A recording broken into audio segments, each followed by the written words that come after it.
Good morning, everyone. Happy Wednesday, happy hump day. Thank you for being here. I know you've got many choices to make every single day, and we are always very grateful that you choose to spend some time with us. So thank you. You know the drill. Please join our team if you haven't yet already. There is a gifting goal today. Please consider doing that. Tapping is clapping, liking is loving, sharing is caring, all the stuff. We are crowdfunded here. If you want to support the channel, best way to do that is to go through the various appetizer apps that exist out there, and everything is at Factsstillmatter. Don't forget about factsstillmatter.site. It's our Facts HQ. You can find the link to that in the link tree. Or the link jungle that is in my bio. All kinds of merch available, including everyone's favorite, I Am Fucking Zen. New shirts there, mugs, t-shirts, hats, hoodies, all kinds of stuff. Go check it out. Appreciate y'all very, very much. And again, thank you for being here. And then speaking of the link tree that's in the bio, you can also find the link there to our Discord. If for some reason you have a difficult time with the verification process, I would ask that you just please reach out to one of our moderators and they can hook you up. So again, thank you for being here. Appreciate you guys. So I was up late last night. I want to just give a shout out to my friend Eric Ashante and to Hector and to Liv and to Jonas. They were kind enough to bring me up on their live. It was late night last night. It was probably 1 o'clock in the morning before I finally got to shut my eyes. Really, really good conversation. And we were talking to a person who identified as independent. Thank you, Swish Raiders. Appreciate you guys being here. Hearts in the chat for Swish Raiders, guys. It was just a really, to me, and I'll be curious if Erica and or Hector are here this morning, but this person was a bit disingenuous. I think in an attempt to try to say that the two-party system is not working and to try to play the neutral line. This person was attempting to kind of claim that the left was equally responsible for culture wars. And that's just not true. Or that the left was equally responsible for, the political violence, and we need to address it. And that's just factually just inaccurate. So it was just an interesting conversation. And it kind of spurred on some of the things I want to talk about this morning. In fact, we're going to play a little game in a little while. There's no prizes other than my love and my adoration for participating. We're going to play a little game to let's see how in tune you are with propaganda, disinformation, and misinformation. As was discussed yesterday, I wanted to kind of do a live on primary sources, secondary sources, tertiary sources to have conversations like that. But in particular, the propaganda, disinformation, misinformation game, we'll play that later. So I'm going to give you guys some scenarios. And I'm just going to ask to say, okay, is this propaganda? Is this disinformation? Is this misinformation? We live with it every single day. And you could be propagandized on the left as well. It's just different. And when we talk about primary sources and how the media can propagandize us, oftentimes what you'll see from the right is just a series of lies. And oftentimes propaganda's got like a tiny little kernel of truth connected to it. And depending on the outlet, whether it be mainstream right-wing media and or social media spaces, it gets perpetuated. And that lie gets told, that lie turns into something else. And then we'll go through the distinctions of what propaganda is, what disinformation is, what misinformation is, how we can navigate. We'll talk about Dunning-Kruger. We'll talk about cognitive dissonance. We'll talk about confirmation bias. All those things this morning that we're going to try to get into, because I want to really try to help people sort of navigate those pitfalls, because lies, misinformation, deceit, rhetoric, propaganda flying at us a million miles an hour right now. And we have to be very, very careful how we process it, especially in the days of AI. We've all been like, is that real? Are we really, is that real? Not sure. But anyway, so we're going to get into that today and first of all, we're going to cover Pam Bondi's appearance yesterday, because that's kind of where a lot of this came from, like how big is the mountain of lies. Dude, you were mandated to be vaccinated by my body. No, I wasn't. No, I wasn't actually. I wasn't mandated to be vaccinated. You don't know what a mandate is. I wasn't. I'm sorry to tell you that. I wasn't mandated to do that. You might have been if you were a federal employee or if a private company, because don't you believe in the free enterprise? If a private company can do whatever they want, right? Okay, cool. Nice try though. So we're going to talk about that, because I pulled some of the highlights, I guess, or lowlights of the clip. And I think the biggest takeaway for me from watching that is her entire game is to try to be this, it was so fucking dramatic. It was so dramatic. And here's the thing. You are challenging and you are attempting to ridicule the governing body that has oversight over what you do on the day-to-day. It just shows just a complete lack of respect for the process. Just to sit there, first of all, to sit there and lie and or not answer questions, right? Do you just continue to lie? Do you just continue to spread disinformation and distrust? Do you continue to just gobble it up? Because she's doing it for an audience of one. She's doing it for her boss, and that's it. That's it. So let's get into that a little bit, because there's lots of things, and we're gonna touch on the government shutdown, because the lies continue to spread about the government shutdown, and it's so bad. Mike Johnson. Well, let me do this first. I think this is the easiest way to. Do I want to start there? Well, you know what? Let's just start off with a bang. This little nugget from way back, and I'll try to maintain my composure. Did a big study the other day, and they called all of the great intellects and the great economists and all of the great everything, and it was 71, and only 2 got it right. Me and another gentleman that happens to be very smart. 69 people got it wrong, and the Fed got it wrong, more wrong than anybody. And he has these think tanks, and they build buildings for people that think. And it's really not thinking; it's a little bit of combination of thinking, but it's something you sort of have or you don't have. They did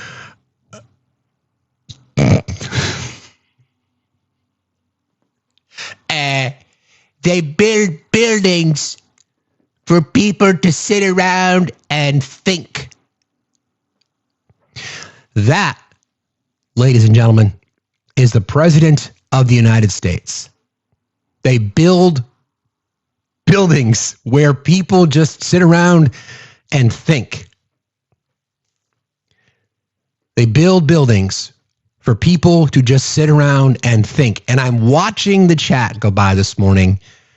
People are like, 3.8% GDP, real wages, rounding up brown people, America first. You could probably meet the president outside the think tank, and you might have an interesting conversation. But anyway, okay, let's get into some of Pam Bondi's testimony, because it's to call it a lie is one thing. To talk about it in terms of what she's attempting to do is very calculated. I am going to sit here and I am going to throw shade at these senators who are basically my bosses, so to speak, and I'm going to try to discredit the entire thing because I can't answer these questions honestly. So Dick Durbin is the minority leader on the Senate from the state of Illinois. So he's got a vested interest in this right now as Texas National Guard troops rolled into, they're outside of Chicago as we speak. And we know that the entire thing there is a series of fucking lies. And I want people to understand, the United States military, under Posse Comitatus, National Guard, active duty, they have no law enforcement responsibilities and or authority under our Constitution. None whatsoever. None. They have none. Farmer Jay, you thought Pam Bondi did awesome? Of course you did. Of course you think she did awesome. Of course. Everybody believes that you think that she did awesome. Of course you do. Anyway, National Guard, active duty military have no law enforcement authority whatsoever under Posse Comitatus. They have no arrest authority. None whatsoever. Many of these communities have their federal funding and or support of policing programs that have been cut in the OBBB. So the Republican Party, not only is it the Republican shutdown, Republicans cutting healthcare, Republicans cutting food benefits, the Republican Party is defunding the police. Why would you do that if you were so concerned about law and order? Yeah, so the Republican Party wants to defund the police and has defunded the police. That's so wild. So what is the purpose of the National Guard being there? The purpose is nothing other than fear-mongering. These same people who want to claim that they support law and order, they want to back the blue, and they want to do all these things to help law enforcement, then let them do their job. Because the lies that you've been told is that they're not policing their communities properly, and they are. And they are. Okay, so on that topic, let me just play for you something because this is fucking disturbing. So this was Stephen Miller. You guys might have seen this by now. This is Steve Miller. He's being interviewed talking about states like, Illinois and states like Oregon and other states in the use of military authority.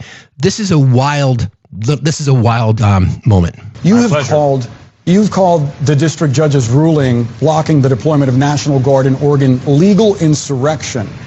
Does the administration still plan to abide by that ruling? Well, the administration filed an appeal this morning with the Ninth Circuit. I would note the administration won an identical case in the Ninth Circuit just a few months ago with respect to the federalizing of the California National Guard. Under Title 10 of the U.S. Code, the president has plenary authority. Stephen? And the sound is still on. Did not cut out. Stephen? He's glitching. He just sat there. Hey, Stephen, can you hear me?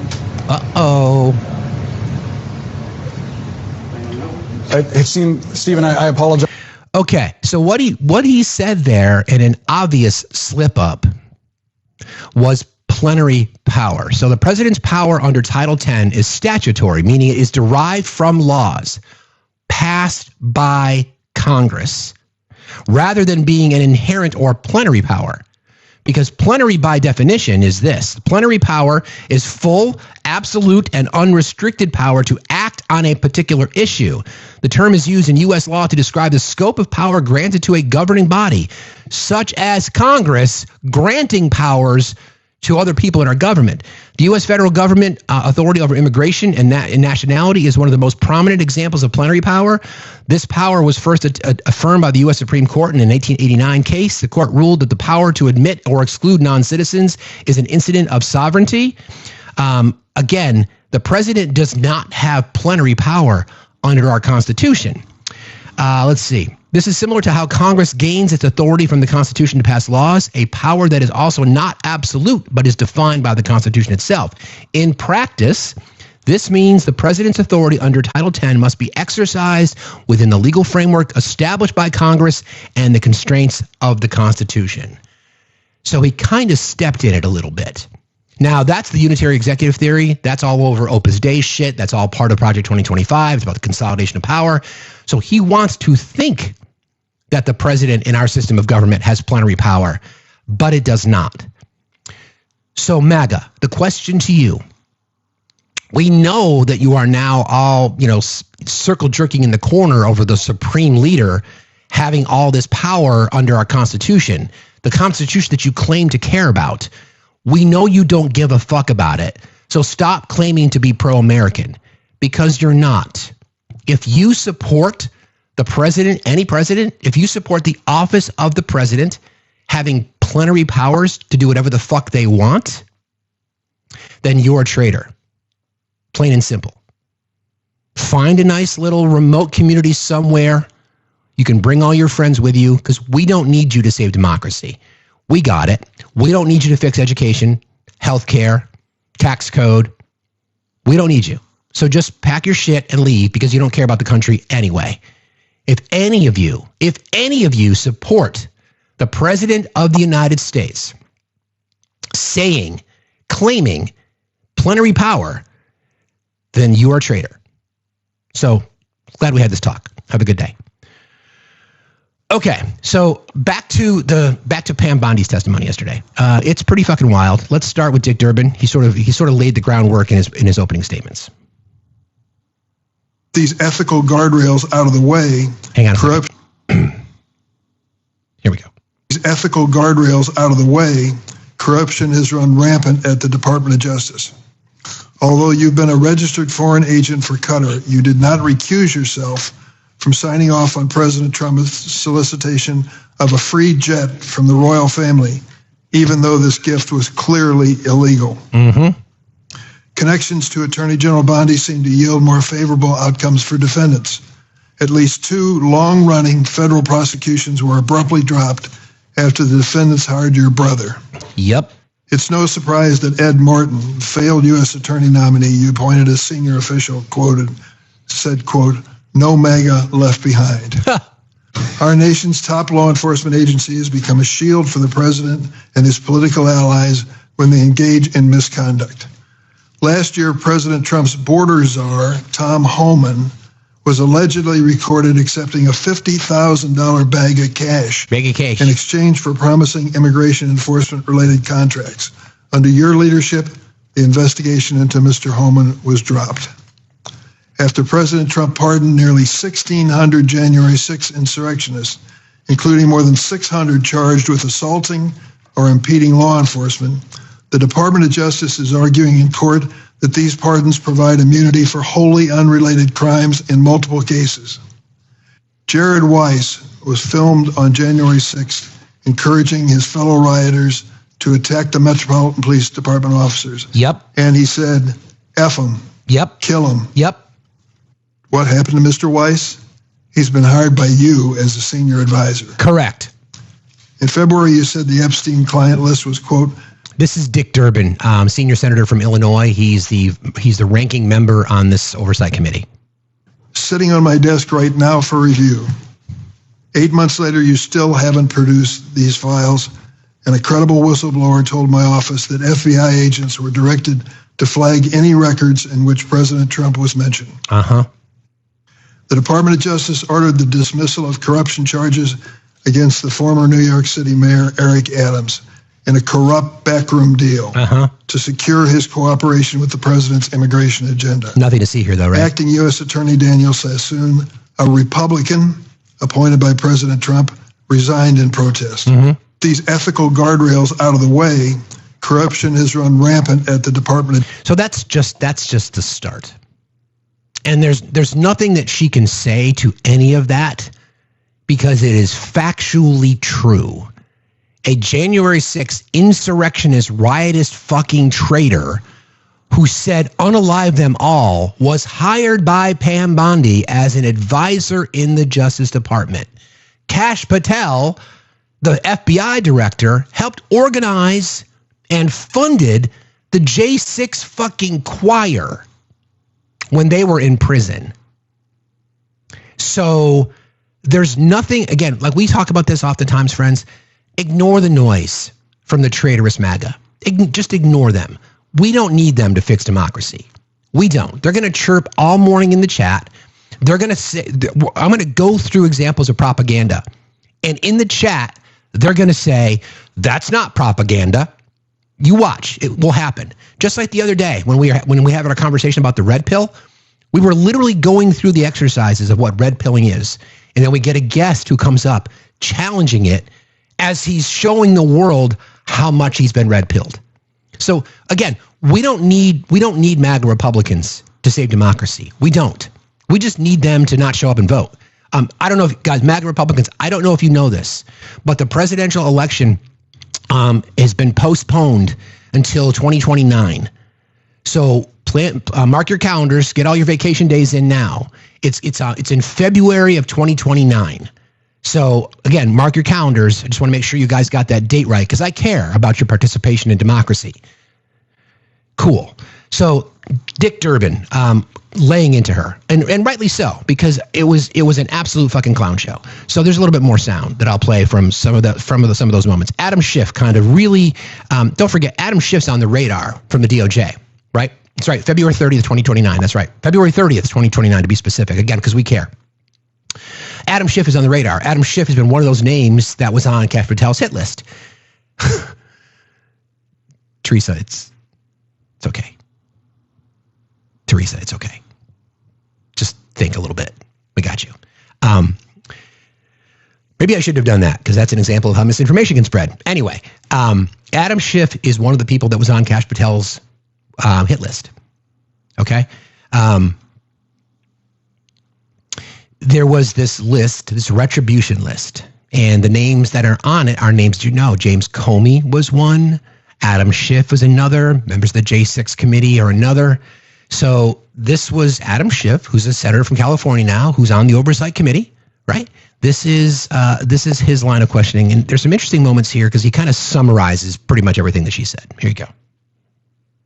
We were asked by my colleague from Vermont, Peter Walsh, whether you will support providing a video or audio tape, if it exists, of Mr. Holman taking $50,000 in bribe money from the FBI. Remember what we're talking about, in case people don't recall. There's allegedly Tom Holman accepted literally a bag of cash from undercover FBI agents who posed as business executives. And he said, Tom Holman said, allegedly, and apparently this is captured on video and audio tape someplace because someone was wearing a wire, that basically, if you bribe me, I will help you secure contracts.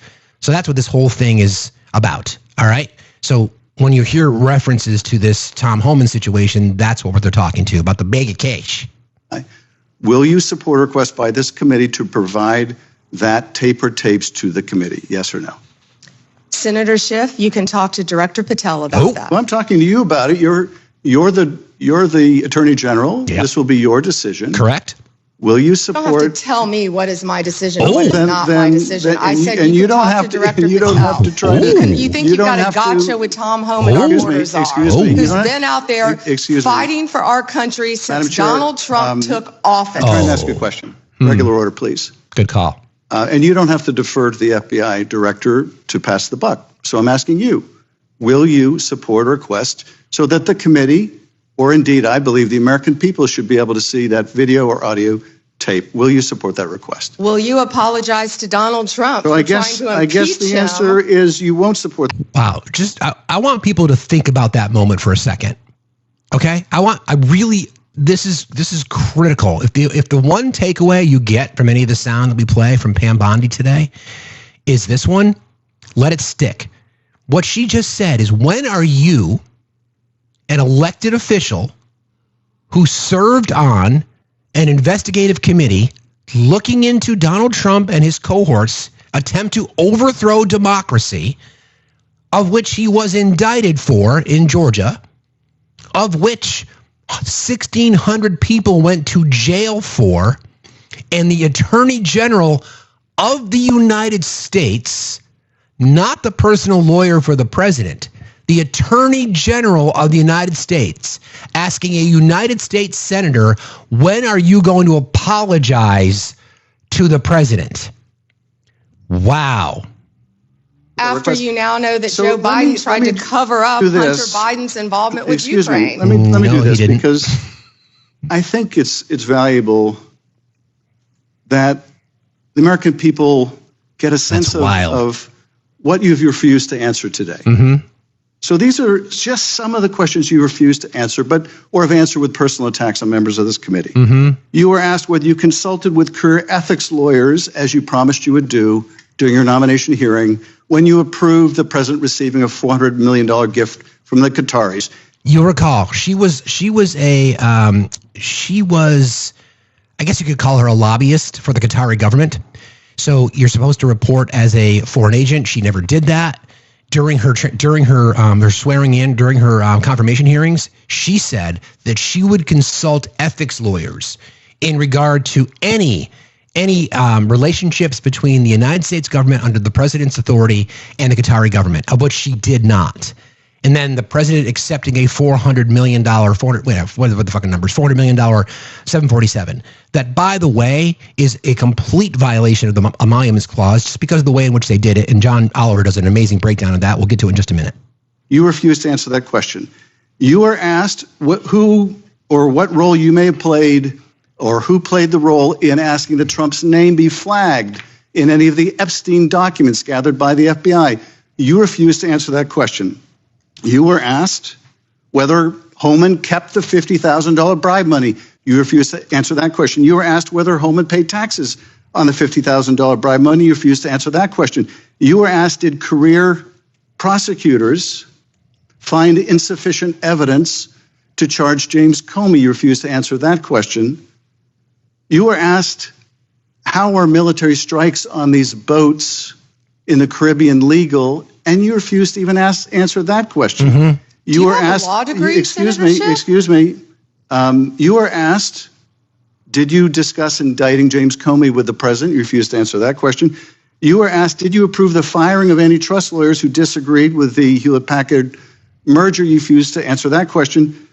You were asked whether you support a restoration fund for violent insurrections to attack the Capitol on January 6th. You refused to answer that question. You were asked whether you were firing career professionals, career prosecutors, just because they worked on January 6th investigations. You refused to answer that question. You were asked by my California colleague whether you believe government officials, like immigration officials, have to abide by court orders. You wouldn't even answer that question. This is supposed to be an oversight hearing. Correct. Oversight? Excuse me. Correct. You can attack me after my time is over. You've attacked all of us, including President Trump, for your entire career. You can attack me later, and I know you've got plenty of canned attacks. We've heard them all day to day. Canned attacks on you? This is supposed no one needs a canned attack on you. Regular order, Madam Chair. I'm trying to speak. This is supposed to be an oversight hearing of the Justice Department. And it comes in the wake of an indictment called for by the president of one of his enemies. This is supposed to be an oversight hearing, and it comes in the wake of revelations that a top administration official took $50,000 in a bag. Correct. And this department made that investigation go away. This is supposed to be an oversight hearing when dozens of prosecutors have been fired simply because they worked on cases investigating the former president. Correct. This is, and now the current president. What about the fires in California? And Do you this care is about that, supposed to be, senatorship? this is supposed to be. I'm sorry, what? The fires in California, Pam? That's an interesting pivot. Be an oversight hearing. Kobe. In which members of Congress can get serious answers to serious questions about are the riots in LA serious? About the cover-up of corruption. Wow. About the prosecution of the president's enemies. And I think you owe the president an apology. When will it be that the members of this committee on a bipartisan basis demand answers to those questions and refuse to accept Clearly you're a failed lawyer because you don't understand when someone can and cannot answer a question. Refuse to accept personal slander as an answer to those questions. Personal slander? Will you apologize to Donald Trump for slandering him? For what? Personal slander. You were asked by my colleague from Vermont. That was fucking wild. Again, she is the Attorney General of the United States. She does not represent the president, constitutionally speaking. I'll remind you that the Justice Department under Joe Biden investigated Hunter Biden. I'll remind people of that. The conviction happened of Hunter Biden during the Biden administration. Okay? I'll say that again for MAGA in the back. The investigation into Hunter Biden happened during the Biden administration. He was convicted during the Biden administration. Here's a question for you, MAGA. Do you think Don Jr. or Eric, definitely not Ivanka, maybe Eric, do you think Don Jr. would be investigated during the Trump administration? Fuck no. Fuck no. Of course not. So for those of you who want to sit up here and claim that, the lawfare, the weaponization of government during the Biden administration, you can go fuck yourself. Because what we just witnessed right there is partisanship. Pam Bondi's job is to defend the Constitution for all of us. Yeah, I mean, like I said, maybe Eric. That's her job. That is her job. Okay? Her job is to defend the Constitution. Her job is to investigate everyone. She's not there to serve the president. She is there to serve the office of and the Constitution. And that was fucking wild. There's more. I've got more sound connected to it. I read that and I listened to some of the testimony and it just blew me away. Let's see. What's the really good piece of sound that I have? Oh, there's this one. This is wild. This is Pam Bondi early on in her career as AG. And just listen to this wild statement. Donald Trump is the most transparent president in our nation's history. We are all acting at his directive, and America will be transparent again as well. I can't comment on whether we have or have not, or do not. I can't discuss that matter, as you know, Senator. I'm not going to discuss anything about that with you. It's a new day, it's a new administration, and everything's going to come out to the public. There's not much more we can say about the issue. I don't want to discuss any of that publicly. You can talk to Director Patel about that. We believe in transparency, and America has the right to know. I'm not going to discuss the facts of a pending case. You're welcome to talk to the FBI. Senator, I can't discuss anything. You won't even say whether you talked to the White House about this? I am not going to discuss any internal conversations with the White House with you, Ranking Member. I noticed that. Donald Trump is Okay. So, which is it? And this, to be honest, this is an example of propagandizing. You tell your people that you are going to be the most transparent administration in American history. You tell them that. I know, right, Sam? So transparent. Transparent like a wall. That's how transparent it is. You tell the American people, you tell your voters in particular, that you're going to be the most transparent presidency in history. And you are as far from that as possible, but yet you still continue to convince them. That becomes examples of confirmation bias, Dunning-Kruger, cognitive dissonance, and we're going to cover that this morning as well. It goes to show you the danger, and even people just watching the comments go by. So many of you think that she did a good job yesterday. Now we could compare that testimony to what Merrick Garland did. There was no. I mean, and I'm not a Merrick Garland fan, quite frankly. In fact, I think we owe a lot of what's happening currently to Merrick Garland as an attempt to try to be as independent as possible.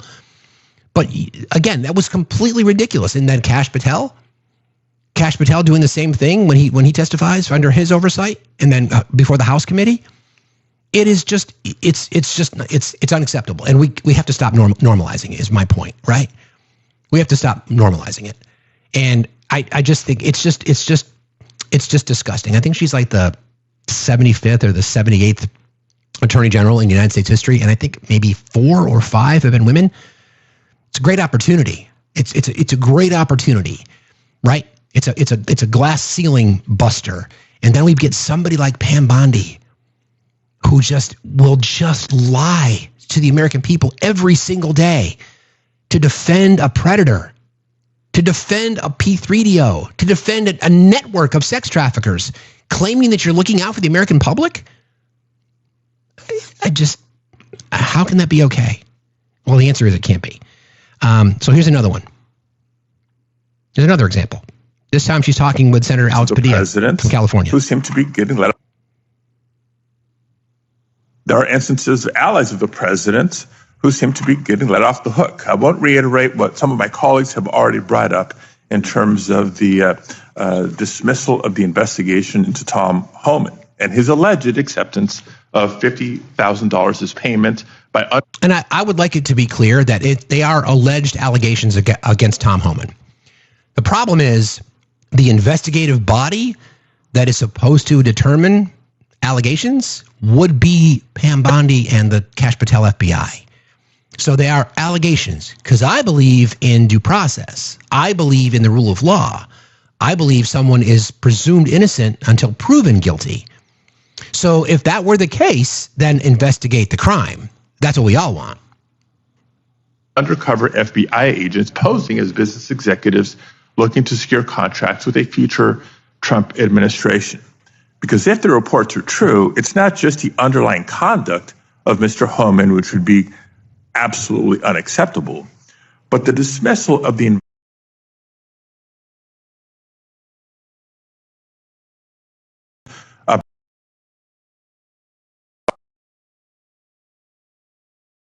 was it to end this investigation? I have answered that question multiple times, yet you didn't have the courtesy to be sitting in here for the hearing. No, I'm not going to answer it again. You did not and answer. I find it interesting that you want order in this proceeding now. Excuse me, Senator. Then you want order in this proceeding now. Chairman, order, you sure didn't have order when you stormed Secretary Noem at a press conference in California, did you? Wow. I'll ask a follow-up question. Would you commit to either releasing the tape or at least making it available for members of this committee to review, yes or no? Senator, wow. You have not been sitting in here this entire hearing. I've answered the question, And I also want to tell you that our ATF agents have seized 25,000 illegal firearms. So we will try again and move on to a different in your topic. home state. Here we are go. prosecuting Chairman, illegal order, aliens please. Here we go. who have raped and murdered young girls. Thank you. So there are instances of allies of the president who seem to be getting let off the hook. How about just another example? It's just embarrassing. Like if you could sit there, you could gain a little bit of credibility by just doing your job. It's really not that hard. Your job as the Attorney General of the United States is to do what the Oversight Committee expects of you based on the Constitution. Every single time that she's backed into a corner, every single time, because she can't answer questions about there's questions about the documents, the files, the Epstein files, that whole big moment when the Department of Justice invited people, the lies that she's told about Epstein's list, the lies that she's told about all of it. This is what happens when you base your entire administrative philosophy on lies. When you're called out, you've got nowhere to go other than to tell more lies and or try to pivot the blame and to put it on somebody else. You notice she tried to call out Adam Schiff. Adam Schiff is a lawyer. I think he's a Harvard grad. Did you go to law school? Yeah, I did. Calling out Alex Padilla? He didn't storm Kristi Noem. Last time I checked, he's still a citizen of the United States. Because she refused to answer questions, he went to one of her pressers and he got dragged away. Right? Yeah, I thought he went to Harvard. So, where did you go to law school, Pam? What an opportunity missed. She could stand up. She could actually. Here's the thing. You had a chance. Kash Patel had a chance. Pam Bondi had a chance. RFK Jr. had a chance. All these people in the cabinet had chances to answer questions in front of oversight because each government agency has oversight. Depending on the oversight over the Justice Department falls to this particular committee. And there's numerous other committees that have oversight over other government agencies. They all had a chance. They all had a chance to answer questions honestly. So when they're not in power anymore, my expectation is they are dragged in front of these committees, and then their answers are, their questions are, there's a demand for them to answer. And if they don't answer, they would be then transitioned to the FBI for contempt of Congress, investigated and prosecuted, and then go to fucking jail. If that's the game you want to play, then play it. If that's the game you want to play, if we can now go and indict FBI directors, which is the first time it's ever happened in our nation's history, then I say the same fucking thing should happen to an attorney general. Lies, corruption, et cetera, et cetera, et cetera, et cetera. Somebody just said if Kamala Harris does not run for president, she should be the attorney general. Fuck yeah. Sign me the fuck up for that. Sign me the fuck up for that. It's just the pattern that we see when you're trapped into a corner. Think of ourselves as human beings, right? Think of your kids. Your kids our kids have all lied to us, some little white lies, things like that. When you're backed into a corner, you're faced with the wall crumbling around you, right? So what am I going to do right now? Am I going to continue to lie, or am I going to fall? Am I going to fall on the sword? What am I going to do? Her response through her training: deflect, deny, defend. Deflect, deny, pivot, whatever the fuck it is. I'm just going to continue to lie to people because that's what we do around here. We just fucking tell lies. So I think I've got one more that I wanted to play for you, Gregory. I just want to call legend out. How many licks?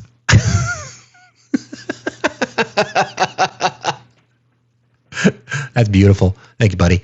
All right, let me do this. Hang on a second. We are, I gotta fix this. Sorry, guys.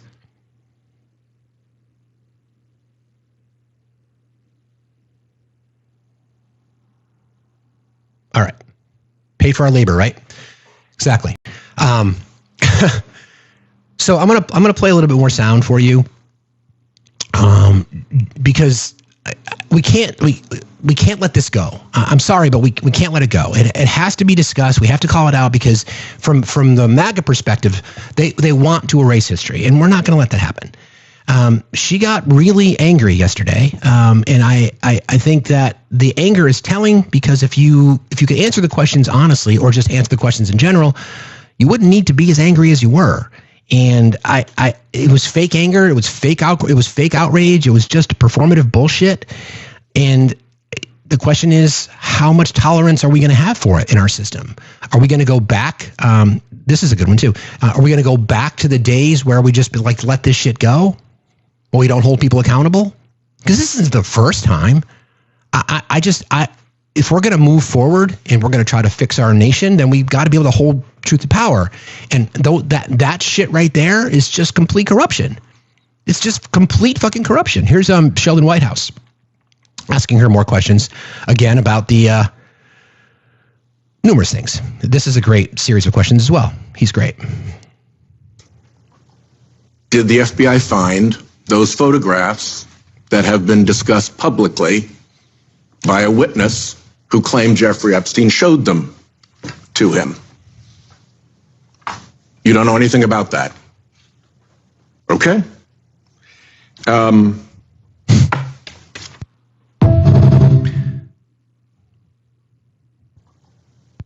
What he's referring to is Michael Wolff went on record to say that Jeffrey Epstein showed him pictures of Donald Trump with bare-breasted young girls, and he had a stain on the front of his pants. That's been reported. Okay? So, as the investigative body in our system of government, the Department of Justice, the FBI, okay, again, that's why, Clark, that's why we need to investigate it. Do you understand? That's why it needs to be investigated. So she asked the question, or he asked the question, and she didn't answer. So the non-answers are very telling to me. I have a few more here. This is the one I wanted to play, actually. Of the this is Sheldon Whitehouse again. They spent a lot of time talking about the $50,000 in cash, because again, there's wire, there's audio. I'm not sure if there's video, but there's definitely audio of the border czar, Tom Homan, taking a bag of cash, 50 grand. Okay, that's the allegation. So if it should be simple. If it's not true, then let's just investigate it. Why would we not? Why would we just want to end the investigation? So, MAGA, here's a question for you. If Adam Schiff, someone who you love to hate, if there was allegations of Adam Schiff taking a $50,000 bag of cash from undercover FBI agents, wouldn't you want to investigate it? Of course you would. You can't sit here and say that you wouldn't. Of course you would. Of course you would want it investigated. So why the fuck do we not want this investigated? You guys spent millions of dollars investigating the Biden crime family and found nothing. And yet you're defending this?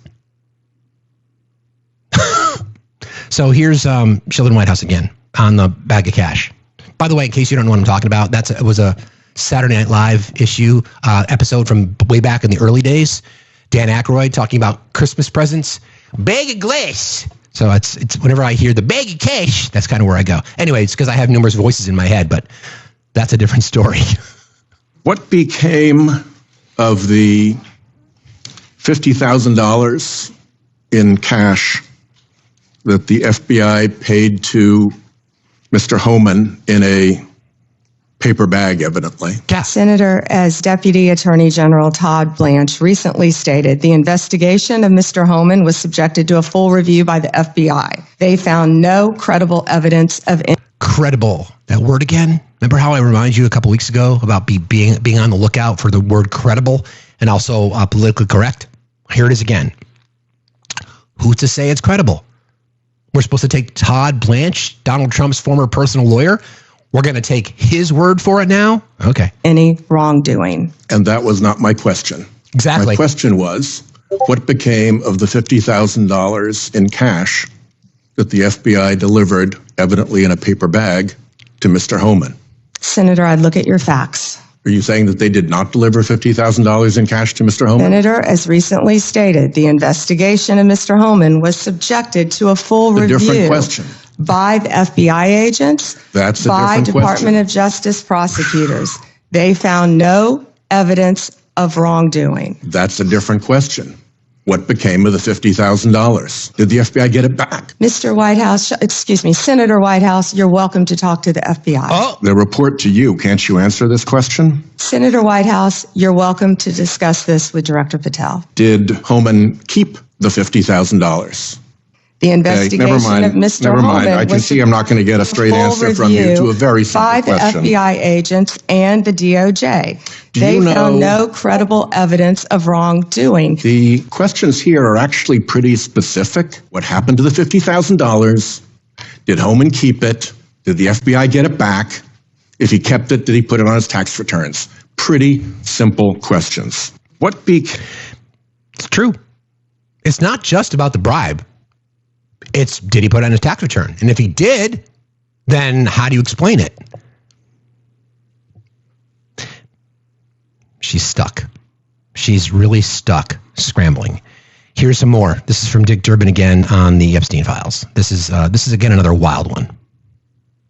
Going back to the Epstein files, according to another whistleblower who made a protected disclosure to my office, you pushed the FBI to review approximately 100,000 Epstein-related records on an arbitrarily short deadline in March, and the FBI was directed to flag any documents that mentioned President Trump.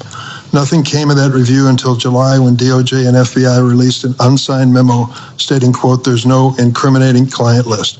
Why was the July 7th? That's that credibility thing again. Remember, Kash Patel testifies and said again, the trafficking thing, that's been completely blown out of the water by Howard Nutlick. Howard Nutlick talked specifically about how, Epstein had the massage table and it was the right kind of massage, and he's got blackmail and all kinds of people who participated in it. And Kash Patel said, there's no evidence that he trafficked anybody, these girls, to anybody but himself. So more lies, more lies, more lies, more lies, more lies. 7th memo unsigned. The July 7th memo came from the FBI and the Department of Justice. Director Patel answered those questions very clear. And, Senator Durbin, I find it very interesting Here we go. that you Watch. refused repeated Republican requests to release the Epstein flight logs in 2023 and 2024. That's not true. You fought that. Nope. Did you take money from Reid Hoffman, campaign donations, Never who was a huge Epstein friend? Nice pivot. Why did you fight for years? Why did you fight? Well, it's interesting, and I just thought about this. If she wants to make that claim, then why isn't she investigating that? You see, Pam, our community, the Factsstillmatter community, we're smarter than you are, because we can call this fucking shit out. If there was concern about Reid Hoffman making donations to campaigns and about his relationship with J.E., then why aren't you investigating that? It seems like there might be a smoking gun there, right, Pam? Right? You don't think these things through, do you? No, you don't. To not disclose the flight logs, Senator Durbin?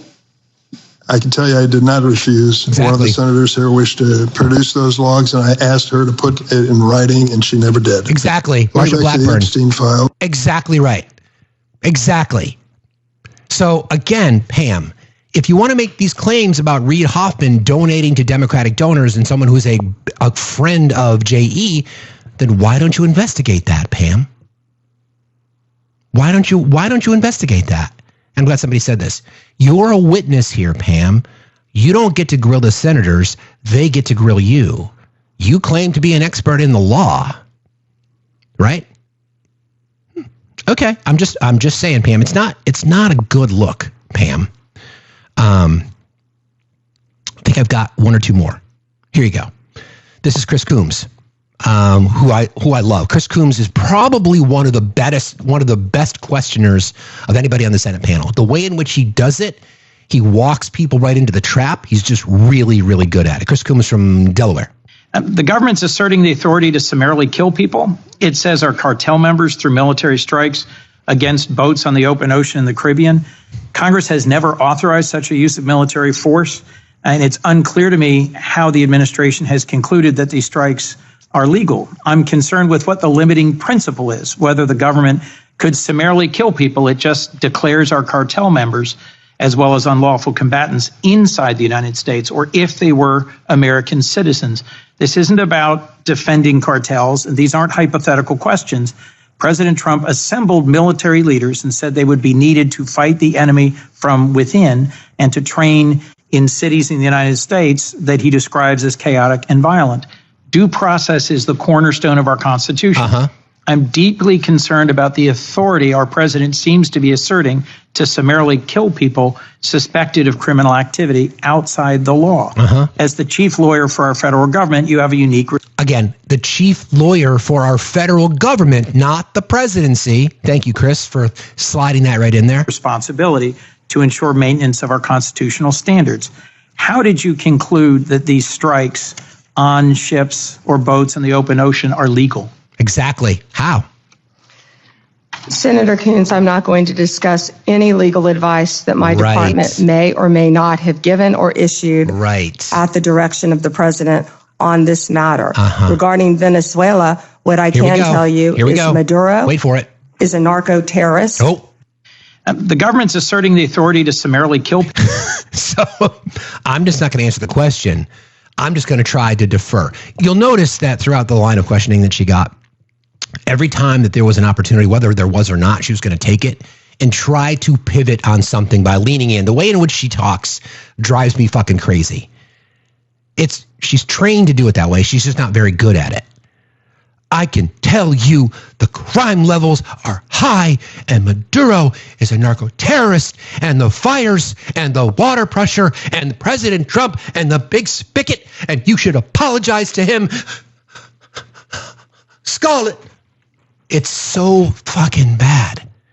Anybody who knows acting, she indicates more than the worst actor possible. Right? When you want, as an actor, when you want to show people that you're impatient, you don't go like this. You just be impatient. So she's got many, many tells. She's an indicator.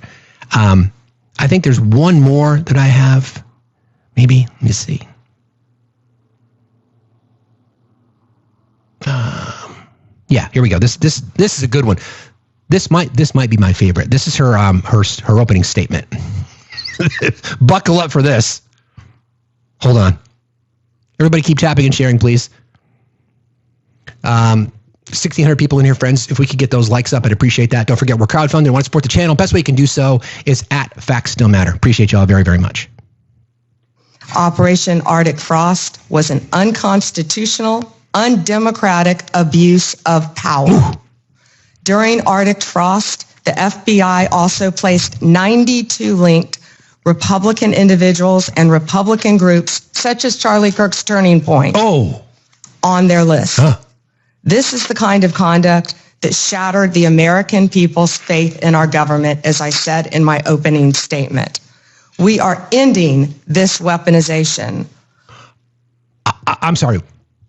What was that? You're ending weaponization as you were directed via a True Social post to indict James Comey? Okay. Our FBI is targeting violent criminals, child predators, and other lawbreakers. I'm sorry, what was that? Your FBI is targeting child traffickers? I'm sorry, what? Interesting. Not sitting senators who happen to be from the wrong... I'm sorry, what was that? Not sitting senators? Isn't Adam Schiff on your list? Last time I checked, Pam, he's a sitting senator. Political party. Several of your colleagues sitting at this dais were targeted. And others. We will continue to stop that throughout the Justice Department. That is the ultimate weaponization of government. Really? Operation Arctic. Wow. That's rich. Do I have any more? Okay, here we go. This probably summarizes most of it, most of the experiences from today. This is Dick Durbin. Attorney General Bondi, why did you publicly claim to have the Epstein client list waiting for your review and then produce nothing relevant to that claim? Yeah. Okay, wait for this answer. This is fucking wild. Okay, I'm going to start this again and I'll stop talking. Listen to the question and then listen to the answer. Attorney General Bondi, why did you publicly claim to have the Epstein client list waiting for your review and then produce nothing relevant to that claim? Senator Durbin, if you listen to my entire clip on that, I said I had not reviewed it yet, that it was sitting on my desk along with the JFK files, the Martin Luther King files, and I said I had not yet reviewed it. And if you see our memo on Epstein, you will see, our memo on Epstein clearly points out that there was no client list, our July 6th memo. According to another whistleblower who made a protected disclosure to my office, you pushed the FBI to review approximately 100,000 Epstein-related records on an arbitrarily short deadline in March, and the FBI was directed to flag any documents that mentioned President Trump. Nothing came of that review until July when DOJ and FBI released an unsigned memo stating, quote, there's no incriminating client list. Why was the July 7th memo unsigned? The July 7th memo came from the FBI and the Department of Justice. Director Patel answered those questions very clear. And, you know, Senator Durbin, I find it very interesting that you refused repeated Republican requests to release the Epstein flight logs in 2023 and 2024. No, he didn't. You fought that. No, he didn't. Did you take money from Reid Hoffman, campaign donations, who was a huge Epstein friend? Here we go. Why did you fight for years? Why did you fight to not disclose the flight logs, Senator Durbin? I can tell you I did not refuse. One of the senators here wished to produce those logs, and I asked her to put it in writing. Correct. And she never did. Correct. I think Senator Blackburn would quarrel with you on that. Oh, yeah. I will quarrel with you as to read somebody that you mentioned I never heard of. Correct. Reid Hoffman. So who gave the order to flag records related to President Trump? Wow. To flag records for President Trump? Wow. To flag any records which included his name.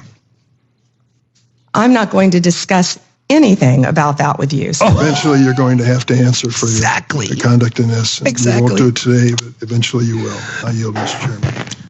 Oh, that was fucking great. Eventually, you're going to have to answer these questions one way or another, Pam. One way or another.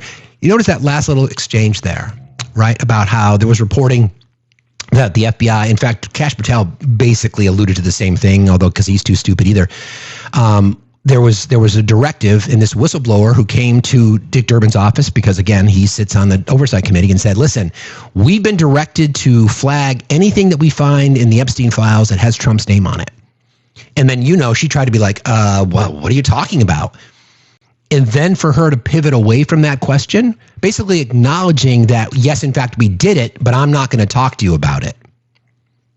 Okay. But nothing to see here, right? I think that's the last one I have.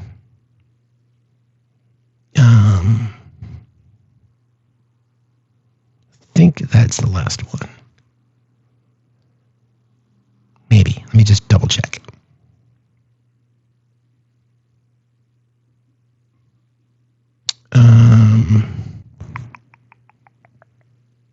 Here we go. I think this is the last one. Okay. More about the bag of cash. I do want to go back to Homan. This is Peter Welch, by the way, junior senator from Vermont. Just throwing that out there. There's a tape, right, with Mr. Homan? I mean, first of all, is there a tape that has audio and video of the transfer of the $50,000? You would have to talk to Director Patel about that. No, I'm talking to you. I don't know the answer, Senator. Yeah, you do know the answer to that. Don't call me a liar. I didn't call you a liar. You just said I know the answer. I said I don't know the answer. Well, you have to talk to Director Patel. What I said is that investigation was closed. Wow. If you don't know, why don't you know whether there was a tape and video? Exactly. You're the fucking boss. Senator, I believe that was resolved prior to my confirmation as Attorney General. Do you think that it is of public... Wait, that's not true either, because Todd Blanche became the deputy AG after you became the AG. So that's a lie as well. Interest for the people to know what happened to the 50 grand that the FBI turned over to Homan? Did you hear what I just said? Oh. That was resolved prior to my confirmation as Attorney General. Was it? That's why I said I would not know. It's not resolved. There's $50,000. Homan has it, or somebody has it. Do you have no interest in knowing where it is? You're not going to sit here and slander Tom Homan. Yeah, I am. The FBI and Deputy Director Blanche said there was nothing. I'm not slamming. Yeah, the Kash Patel FBI and Donald Trump's former, hold on, I got to do this puzzle piece. That's weird. Sometimes we get those. Yeah, Kash Patel, who's a Trump sycophant, Todd Blanche, who used to be Donald Trump's personal lawyer, have said nothing to see here. Got it. Tom Homan, he got the 50 Tom grand. Homan is doing, how do you know that? Tom Homan is doing a great job. How do you know?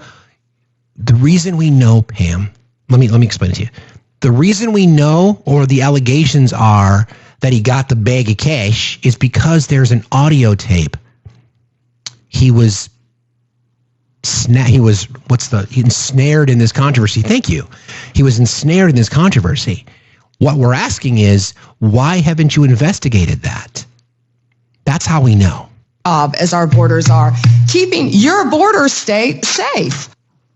We're good, Pam. You don't need to worry about us. We're good. We can take care of our own. I appreciate your concern. You know what, Pam? I would rather you do your fucking job and investigate corruption in government. Don't worry about us. We're good. We're good. We're a border state. I'm more concerned about New Hampshire than I am with Canada, quite frankly. Just saying. So we're good. We got it covered. Why don't you just do your job? Why don't you literally just do your fucking job instead of lying about it? So I think the summary that I want to play for you is wrapped. I think that's the last one. Yeah, that's it. I think that's enough.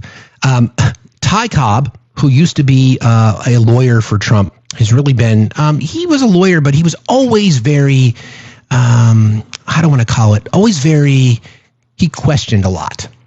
Okay, he questioned a lot. He questioned a lot about the, exactly, somebody said after New Hampshire. He questioned a lot about some of the practices that the president did, which is why he's kind of separated himself from that community, or attempted to.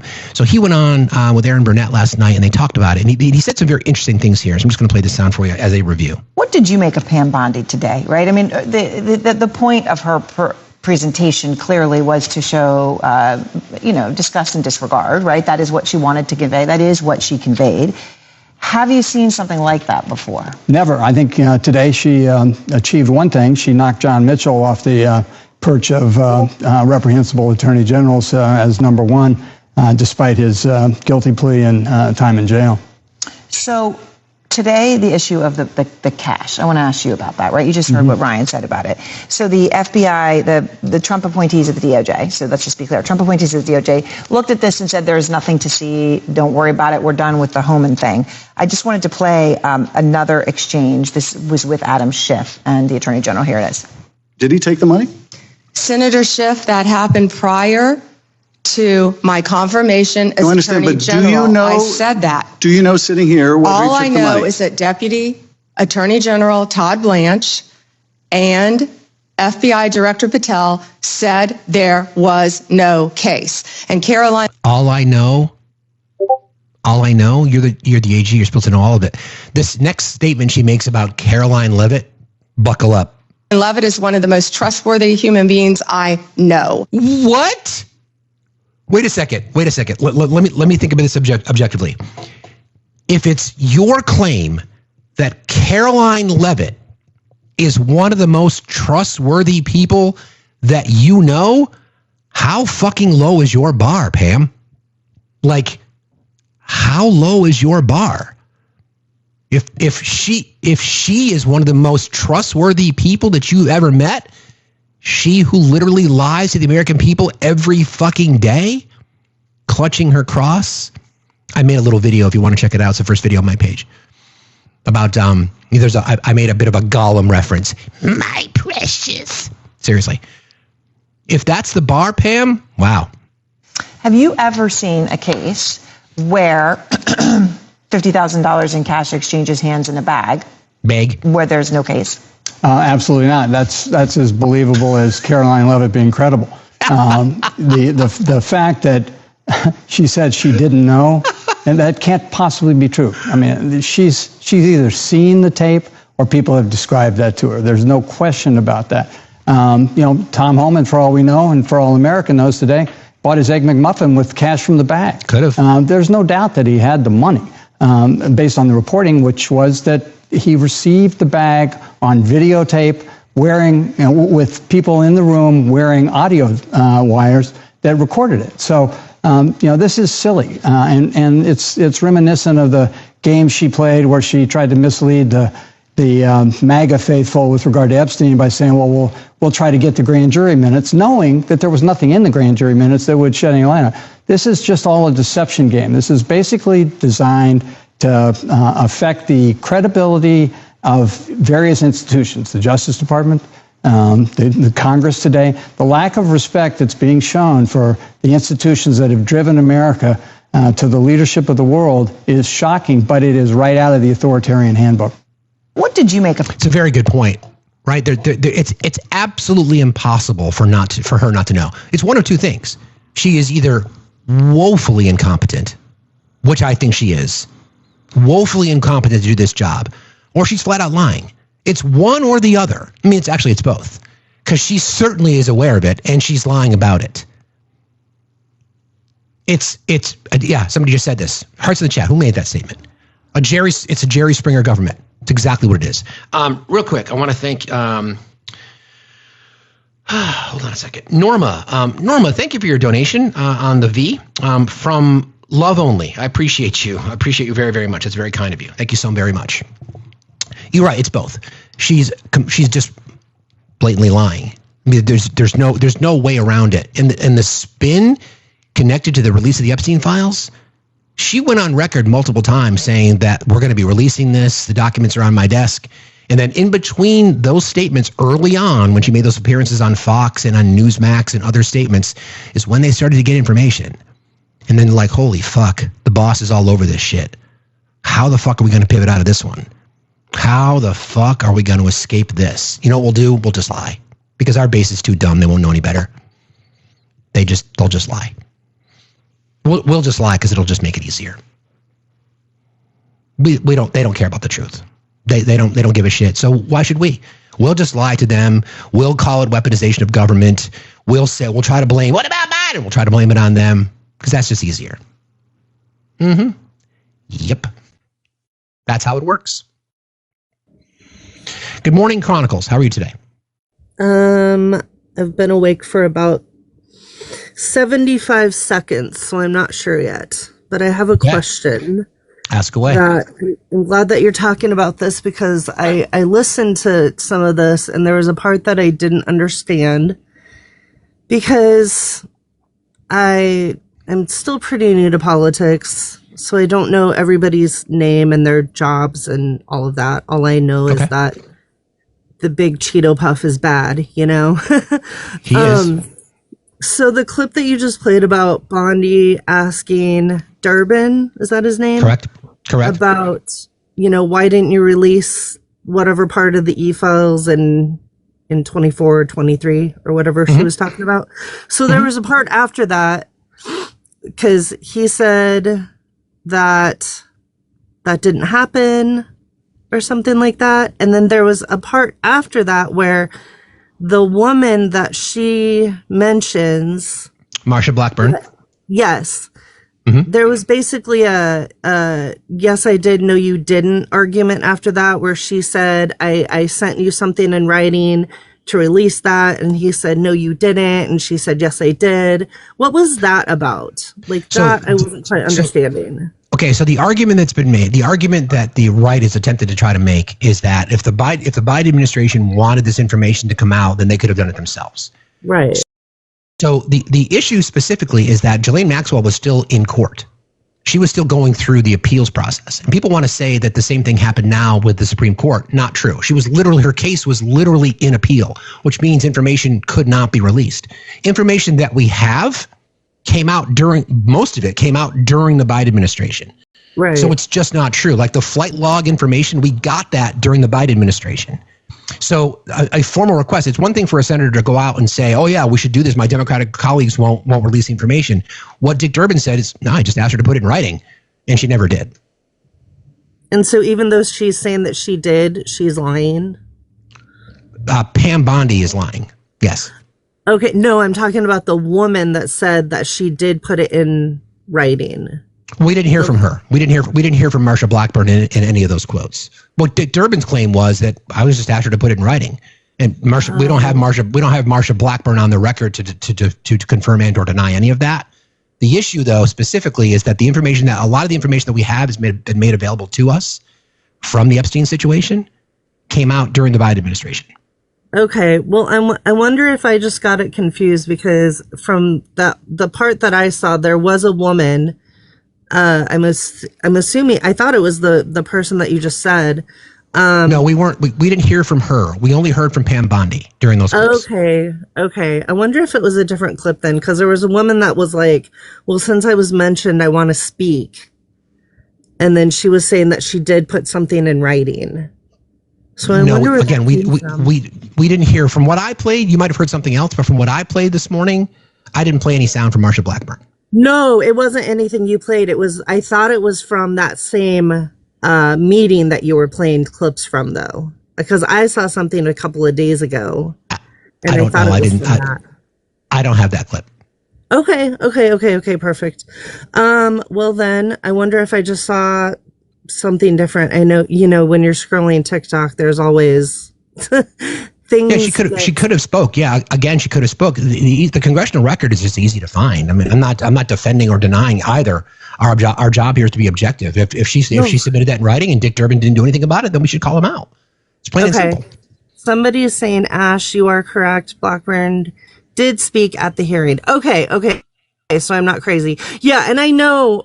I'm not saying you're defending anybody. I know you would not. I just, when I saw that part, I was like, she spoke, Steve didn't play it. Okay.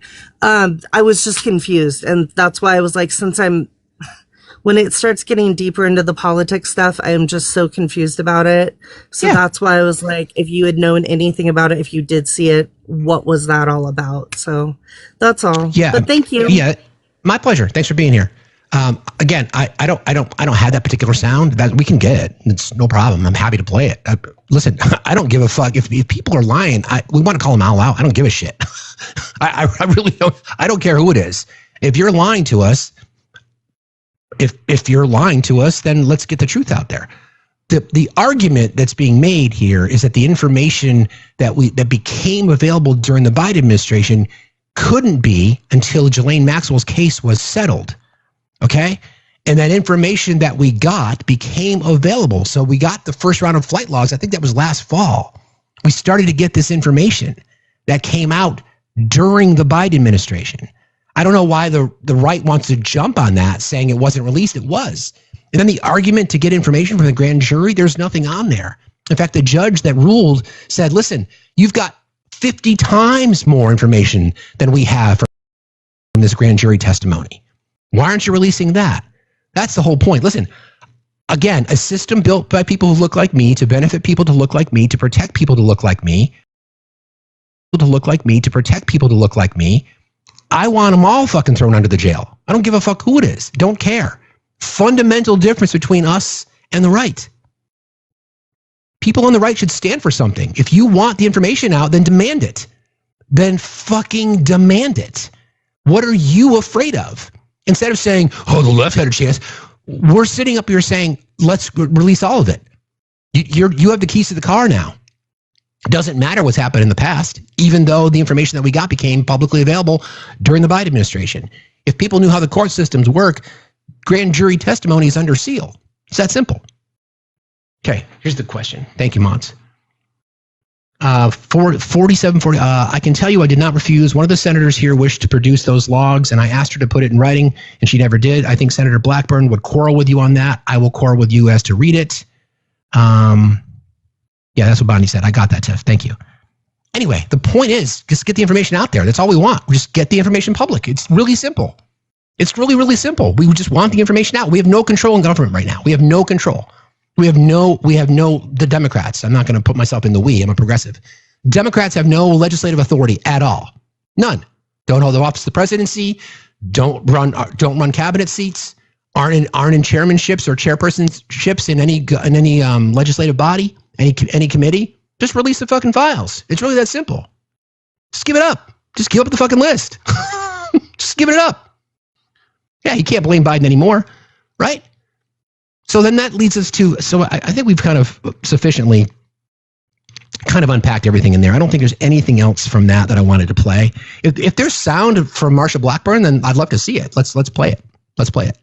Do I have anything else on that? No, I don't. Okay. So then on the government shutdown, because we're still here now. And I do again want to, we will keep our eye on the situation in Chicago. Stephen Miller saying that the president has plenary powers. The president in our system of government does not have plenary powers.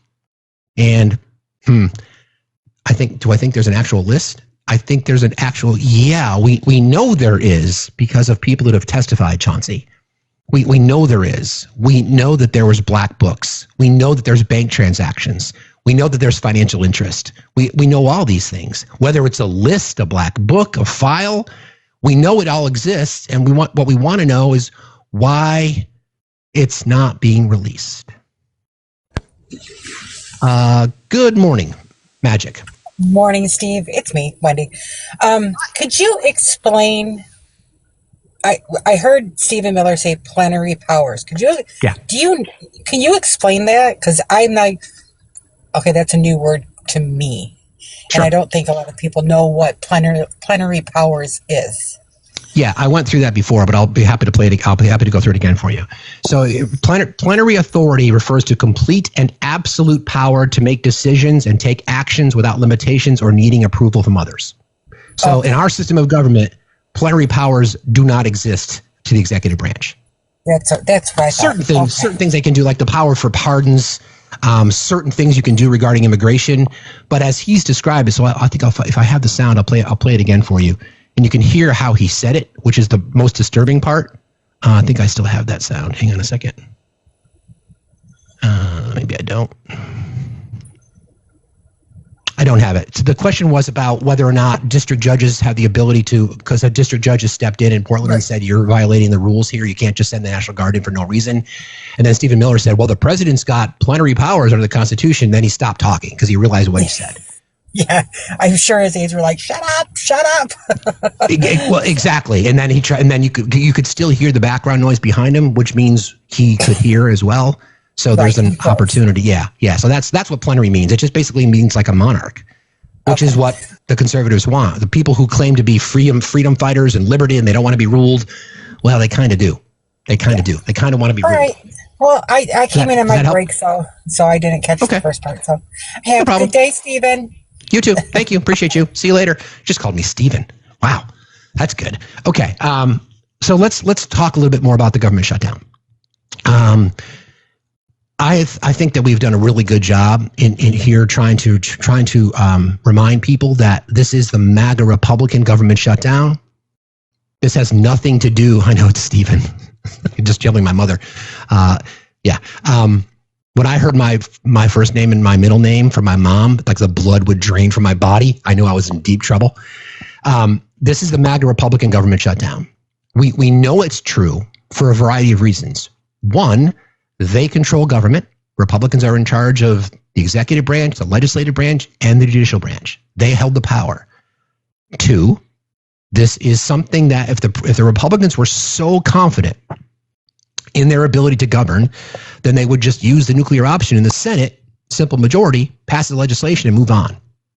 It's Republicans in the House, it's Republicans in the Senate that are kicking people off of their health care, that are cutting SNAP benefits. that are denying people's that are eliminating the subsidies for the ACA, which is causing people to their costs go up like crazy. It's not even close. Okay, so I'm going to play you a little sound from Mike Johnson first. This goes back a ways, but I just want people to. This is not related to the government shutdown. This relates to the government corruption that exists, and this answer is so telling to me. And then we'll hear from John Ossoff, and I know John Ossoff is a political poster boy, devilishly handsome man, really smart, probably up on many walls in our community, just like the Leif Garrett posters. If you know, you know. But here's Mike Johnson, and then you'll hear John Ossoff on the other side. This is really telling, based on what we just heard from Pam Bondi, right? Based on what we just heard from her regarding corruption. This is Mike Johnson. You were very critical of President Biden and his family's foreign business dealings. You supported an impeachment inquiry as a result of it. Are you equally concerned about President Trump's family's Mother hen, you're right. I am showing my age. Business dealings, especially given the fact that he is in a region now where his family has billions of dollars of investments in Doha and Saudi Arabia, and the fact that he has a crypto business now where he's auctioned off access to the White House for the highest bidder in his meme coin? Look, there are authorities that police executive branch ethics rules. I'm not an expert in that. My expertise is here in the House. Okay, I will say that the reason many people refer to the Bidens as the Biden crime family is because they were doing all this stuff behind curtains. Whatever that President Trump is doing is out in the open. They're not. Okay. Well, let me get this straight. Let me get this straight. Let me get this straight. Millions of dollars, tens of millions of dollars spent to investigate the Biden crime family, of which they found nothing. Let's be very, very clear. And I'm not up here to defend Joe Biden or Hunter. I don't give a fuck. If they committed crimes, investigate them, prosecute them, throw them in fucking jail if they're guilty. I don't give a fuck. They spent tens of millions of dollars doing that. They are still trying to change the narrative. So Mike Johnson's response is, well, the Biden crime family was doing it behind closed doors. President Trump's corruption is right out in the open. Here's the sound again. Very critical of President Biden and his family's foreign business dealings. You supported an impeachment inquiry as a result of it. Are you equally concerned about President Trump's family's business dealings, especially given the fact that he is in a region now where his family has billions of dollars of investments in Doha and Saudi Arabia, and the fact that he has a crypto business now where he's auctioned off access to the White House for the highest bidder in his meme coin? Look, there are authorities that police executive branch ethics rules. I'm not an expert in that. My expertise is here in the House. Okay, I will say that the reason many people refer to the Bidens as the Biden crime family is because they were doing all this stuff behind curtains. Whatever that President Trump is doing is out in the open. They're not. He seems to be going to great pains. So this is Jen Psaki interviewing John Ossoff. Not to call out things that are obviously corrupt, but what did you make of? Of course, because they're all living in fear of retaliation from the White House. Correct. But we do have to just step back and acknowledge that the depth of corruption and self-dealing and self-enrichment by the Trump family during John Ossoff is a handsome man. I'm just going to say, he really is. During this term is something that we have never, ever seen in the United States. At no point in our republic have we seen anything like this. I mean, you had Jared Kushner took billions of dollars from the Saudis. You've got the president's family going out ahead of his official visits doing business across the region. You've got the meme coin where foreigners are directly enriching the president. And you were very critical of President Biden and his... I mean, like, it's the Speaker of the House, who, by the way, has shut down the government. Okay, kicking people off of healthcare. And we're going to get into some of the numbers in just a moment because Mike Johnson's district that he represents in Louisiana, you guys might be surprised to know that is some of the highest participation rates in the country for the ACA and Medicare Medicaid benefits. In the country, top 6 of all congressional districts on the Republican side, top 6. The Speaker of the House, who wants the American people to believe that, well, what about Biden? The Biden crime family's corruption was behind closed doors. And we investigated part 2 of the comma, and we investigated it and we found nothing. Period. End of sentence. Okay. Meanwhile, the Trump administration is doing their corruption right out in the open, according to Mike Johnson. And nothing to see here? Got it. And again, the lie, Mike, you as the Speaker of the House, have the ability to designate committees for investigation. So you designated committees to investigate Hunter Biden. So don't tell us that you can't do the same thing under the same rules. Like, for example, you swore in 2 newly elected Republicans under what's considered pro forma, which we are now technically in, which means you could certainly swear in Rep-elect Grijalva. Why won't you do that, Mike? Mike, are you on the list? Mike, are you on the list, Mike? Maybe a great way to stem the tide, so to speak, and get the focus off of you, Mike, is to release the fucking list. Just release it. Okay? Thanks. Appreciate it. Just release the list. Good morning, PR. How are you today? I'm doing okay. I have a meeting in about an hour, so I getting ready, listening to you in the background as usual. But I just wanted to mention 3 things. I'm not sure if you talked about some of them yet, or if I heard it from you yesterday or the day before. With the government shutdown, I know there's talks about them trying to skirt around the law passed last time about paying the federal employees back pay. Yeah, I'm going to talk about that in a little bit. Okay. The question is, I mean, it's diabolical to do that. They've always been paid. When they're furloughed, they've always been paid. Yeah, so this why would you second make part that goes threat? into that, and if you're going to talk about it later, I'll let you talk about it on your own time. But I joined a little bit late, so I'm not sure if you had mentioned it before. The other thing, and I'm not sure if I heard this from you or somebody else yesterday. Apparently, there's companies going around trying to offer loans to those government employees that apparently Don Jr. is on either the company board or owns part of the company. So they're not paying them and then trying to offer them loans, of course, at like a 14% interest rate. Of course. But that Don Jr. either owns or is part of that company in some way, which, at this point, not surprising that all of this is happening, but I wanted to bring it up because I wasn't sure who I heard it from. And then lastly, something a little, I wouldn't say darker. Yeah. I mean, it's just the truth. It's what's happened.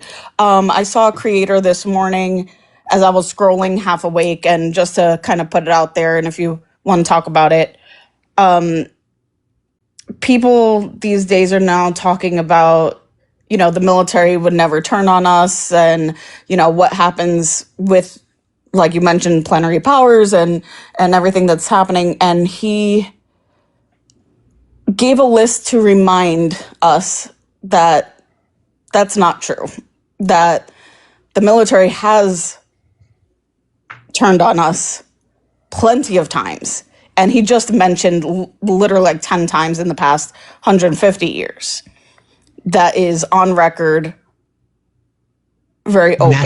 National Guard, but not active duty. We can think about Kent State, for example. I don't expect the military to save us. I think the whole point is that the argument's been made that the president, because he is the title of commander-in-chief, that he somehow has the military, and I don't think that's true.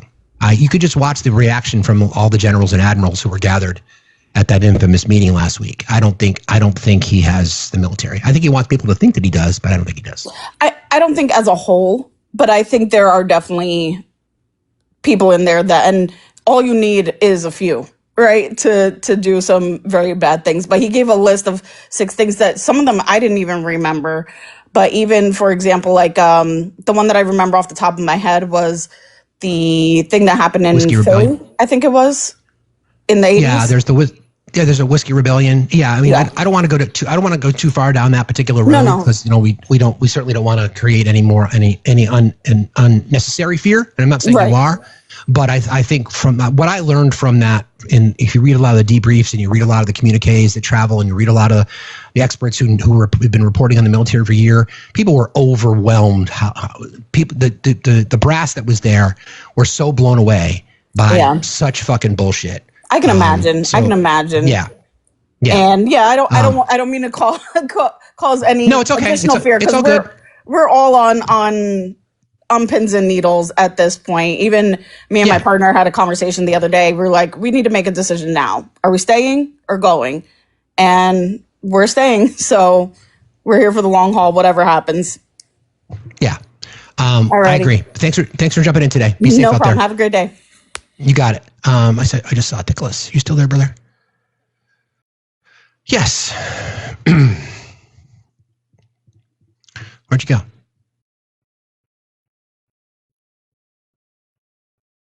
Somewhere. There we go. Hey, Benny, I'm going to drop you down real quick, bud. I'm just going to bring up Nicholas real quick. You can request again. There we go. Hey, man. Hoping to talk to her. How are you doing this morning? I'm good, buddy. How's it going? It's going all right. Yeah. So like the thing, and like I've heard people talk about that, about like, well, it only takes a few. I can tell you without a shadow of a doubt what was going through every single one of those generals and admirals' head. There is no doubt in my mind that every single one of them was thinking the exact same thing, and that was, how dare this failed staff officer talk to me like this? Exactly. Without a doubt. Right. Without a doubt. Yeah. Right. There is no doubt in my mind that every single one of those men who have been serving in the military, in some instances longer than I've been alive, were thinking that. Because, like, Pete Hegseth, for those of you that don't know, was a captain in the military, was only promoted to a major in the IRR. The most a major is qualified to lead as a staff S3 shop. Like, that's it. He is woefully underqualified, and there is not a single general in there who was thinking anything other than, how dare this man talk to me like this? So that the people that were in attendance that day, would they be referred to as flag officers? Basically, is that the title as a collective? I guess it would just depend on the billet that they're filling, but more or less, yeah. Because it was generals, admirals, and then I saw a number of command sergeants major. Yeah, men and women too, I believe, that were in the crowd, right? Mm-hmm. Yeah, no, I agree. So I don't know if you know who the knitting cult lady is, Daniela. She's been on our show before. She grew up in the Children of God sex cult, then she joined the army. She became a captain, highly decorated. I had a conversation with her the other day. Yeah, she's great. I love her. Big fan, big fan. And she's come up on the show before. We've talked about this, about how the perception that MAGA and Trump and Hegseth are trying to create is that he has the military, meaning that they will do whatever he says. And I don't see that I don't see the truth in that at all. National Guard may be a little bit different just because of the circumstances, but active duty, posse comitatus shit, I don't see it. Well, not even that, but like, because I was in the National Guard for 2 years before I went active, and like the mentality is a little bit different in both branches, because like people in the National Guard are, the military isn't as much of a job for them. Right, they got to go back to work. They do it. Right, yeah, right. They still go back to their office job on Monday. Right. And it's a very mixed bag in terms of like political affiliations in the military. Like I honestly can't think of a single like officer that I've ever met who was a like diehard Trump supporter. Like the vast majority of people who were like diehard Trump supporters were lower enlisted, which I mean probably says a lot. But good point. even people in the military who were like hardline Republicans were still very much just like, I don't give a shit like if this person over here is like gay. I don't give a shit over if this person over here is a Democrat. I don't give a shit if this person over here is a Republican. Like I don't care about these things. Did you show up at the right place at the right time this morning? Great. Phenomenal. Let's just do this job and like go home. Like there is, yes, like the and I can't speak for all branches. Like I'm only speaking for the Army. Sure. Like there is obviously this idea that like the military in and of itself is a like right-leaning like organization, and I won't push back on that too hard, but like the vast majority of people that I've encountered in the military, especially the Army, are very much just say like, why would I do that? Like that is dumb. I'm not going to do that. I can guarantee I can guarantee you that any person in the Army who's being told, hey, yeah, you're going to deploy to San Francisco is just going to be like, are you fucking serious? Like, right. That's dumb. Like, I don't want to do that. That's dumb. So that falls into UCMJ stuff, right, Dick? Yeah, I mean, you are also, it's very much ingrained into your head from day one that, like, you have the ability to, like, disobey an unlawful order. Like, that is told you from, like, bar none. Like, you have the ability to disobey an unlawful order. Like, that is, from day one, you were told that. And, like, being told to deploy to American streets is an unlawful order. Crazy. Point blank period. Crazy. It's fear mongering. I'm sure you would agree. It's just a saber rattling of an unqualified Secretary of War and a draft dodging traitor who's a commander in chief. It's literally just fear mongering. That's all it is. Sadly, unfortunately, people are going to lose their lives, and it's going to upset the civil structure, and there's going to be things that are potentially done that we may never recover from. I don't know, but it's just complete fucking bullshit. It's complete fucking bullshit. Yeah, as well, and like what the administration's doing now currently, where they're effectively taking like the National Guard from other states to deploy to Oregon, is just that is an administratively orchestrated civil war. Correct. Yeah. Like that is correct. That is what that is. And then Stephen Miller responding by saying the president has plenary power. Oops, I probably shouldn't have said that out loud. That was wild. That was wild. I don't know if you heard the clip, but he literally stopped talking as soon as he said it. Yeah. Yeah. So that's I mean, district judge saying, listen, you can't do this. The Trump administration got their hand slapped twice, attempting to, first of all, bring the National Guard into Oregon. Judge said no. Then they said, we'll just bring the National Guard in from other states. The judge again said no. So thankfully, the judicial branch is standing up a bit. Yeah, sorry, go ahead. It should also be said as well that, like, in that judge's response, she quite literally said that she was giving the president like as much deference as possible. Like, exactly. She is a Trump-appointed judge, and she even said, like, I am giving the president here as much deference as possible in this argument, and it's still illegal. Correct. Thanks for jumping in, buddy. I appreciate you. Mm-hmm. Yeah, you can rub me back down. Be safe out there. Take care. See ya. What Stephen Miller said was that the president has plenary powers, and we went through the exercise. Plenary powers basically means unlimited, in that that's not how our system of government works. So he said it, and then he stopped talking. It's like, oh shit, I should not have said that. That's what he wants.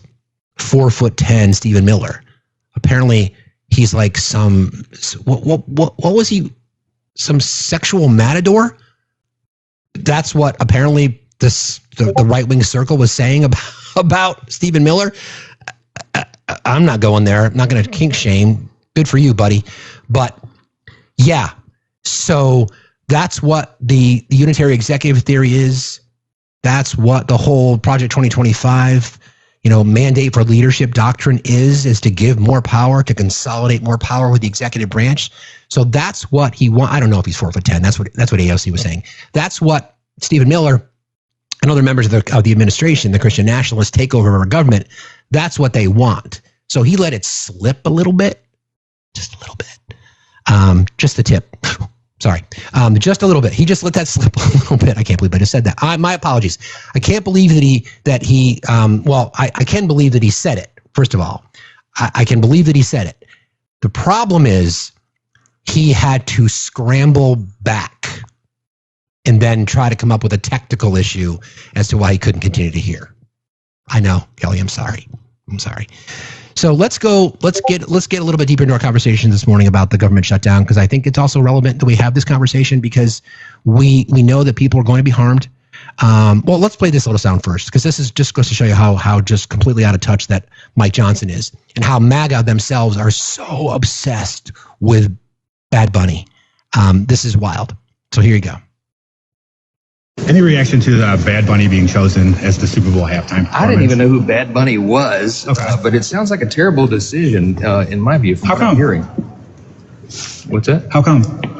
Well, it sounds like he's not someone who appeals to a broader audience, and I think there's so many eyes on the Super Bowl. Okay, he doesn't know who he is, but he thinks it's a bad decision. Mike, you could ask your porn partner's son who Bad Bunny is, because Bad Bunny is probably, Sam, don't hate me, probably the most popular musical artist in the world. Right?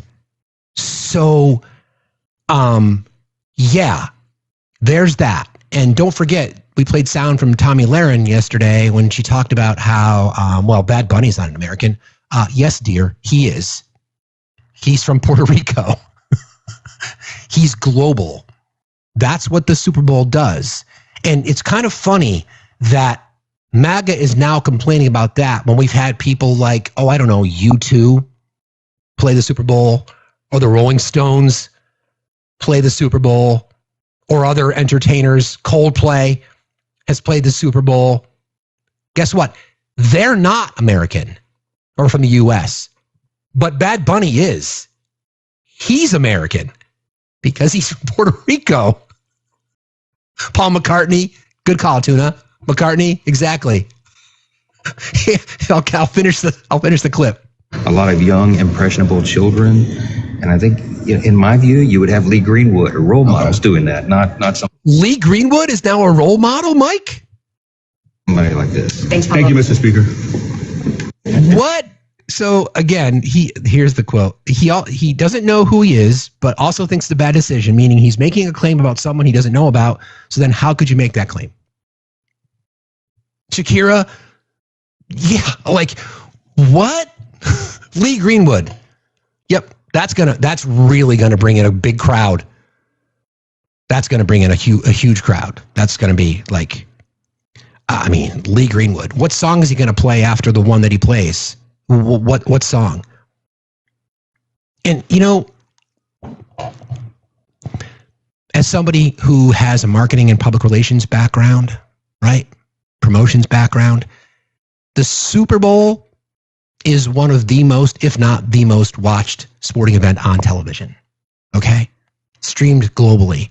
The NFL has a global brand now. They play in Scotland, they play in Germany, they play in South America, they play in the UK. It's a global brand.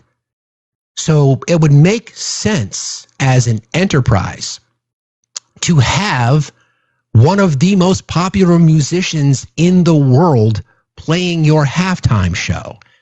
Now, I'm sorry, Mike, that you're triggered by brown people so much that you make such a stupid-ass fucking claim like you just made, but that's just me. Sorry to say. All right, I'll bring up Mother Hen, and then we'll get into our topic. A little deeper into our topic. Steve, how are you, man? Hi, how are you? Oh, you're on one today. I'm on one. I am indeed on one. I am on one, yes. I'm on something. Oh, God, don't admit that. Anyway, first off, I can't stand Lee Greenwood. Every time we would go on a deployment and come back, they would play that stupid song, and every time I hear it, I want to just barf. God, I'm getting old. Anyway. By the way, I appreciate you getting my Leif Garrett reference. So thank you. Well, I'm getting ready to hit my 50th birthday, and I admit it, and I'm proud. Damn it. don't make me forget what I was going to say. Damn it! You know I got squirrels up there just laughing at me. Something that people tend to forget, especially our MAGA brethren, is that in order for the government to negotiate over any type of budget or anything else like that, they actually have to show up to work. And since this whole thing started, the Republican representatives and senators, they haven't been there. They have been gone for 19 days. That means before the shutdown, because we're only in what, day 8? Day 8. Yep. Okay. So day 7 technically. Yep. But yeah. Yep. Yeah. They closed session a week prior to the shutdown. So if there was any way for them to negotiate and not have a government shutdown, Michael Jesus Johnson stopped that, number one, by saying, no, we're just not going to vote for the rest of the week. Yep. And let me ask you this question. They're in pro forma. Yeah. The average inline representative, their minimum salary is $174,000 a year, 6-figure salary. Correct. What the fuck are we paying them for? Pardon my language. They had to write law. They had to write in language specifically that addresses the government shutdown so that they could continue to be paid, by the way. Yeah. So I would encourage folks to get on the phone. Mm-hmm. And I know I hate the phone, but this is worth me actually being on the phone. Call every Republican representative that you can get a number to and say, go back to work, stop blaming Democrats. We're not falling for the propaganda. Correct. But that's my main point, is that you can't call it a Democrat shutdown if you don't show up to work. Yeah, I mean, they in theory, because the House is paid, Mike Johnson's lie is that they can't do work. That's just complete nonsense. They absolutely can. As case in point, we had hearings yesterday with the Attorney General, so they can certainly do this. Exactly. There's no reason they cannot be swearing in this newly and duly elected Representative Grijalba from Arizona. But I don't know. Geez, why do you think that is, Mother Hen? I wonder why that is. Could it happen to do with some kind of files that they've been skirting around this whole time? That somebody was specifically named in? Speaking of dating ourselves, inquiring minds want to know. Oh, Jesus Christ. I knew you were going to do something like that while I was here. I love you, Steve. That's all I want to say. I love you too, friend. Talk to you later. Have a good day. See you later. Thank you for this, Sam. Is the United States an oligarchy? Elon Musk's wealth in 2012 was $2 billion. He just passed $500 billion.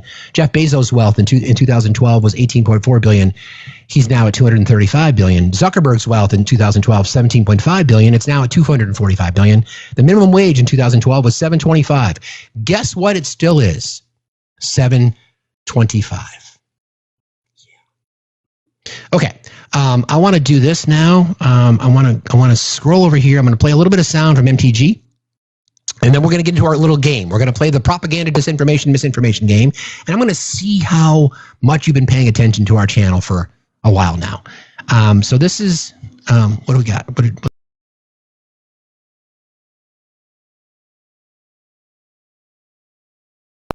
Okay, hold on.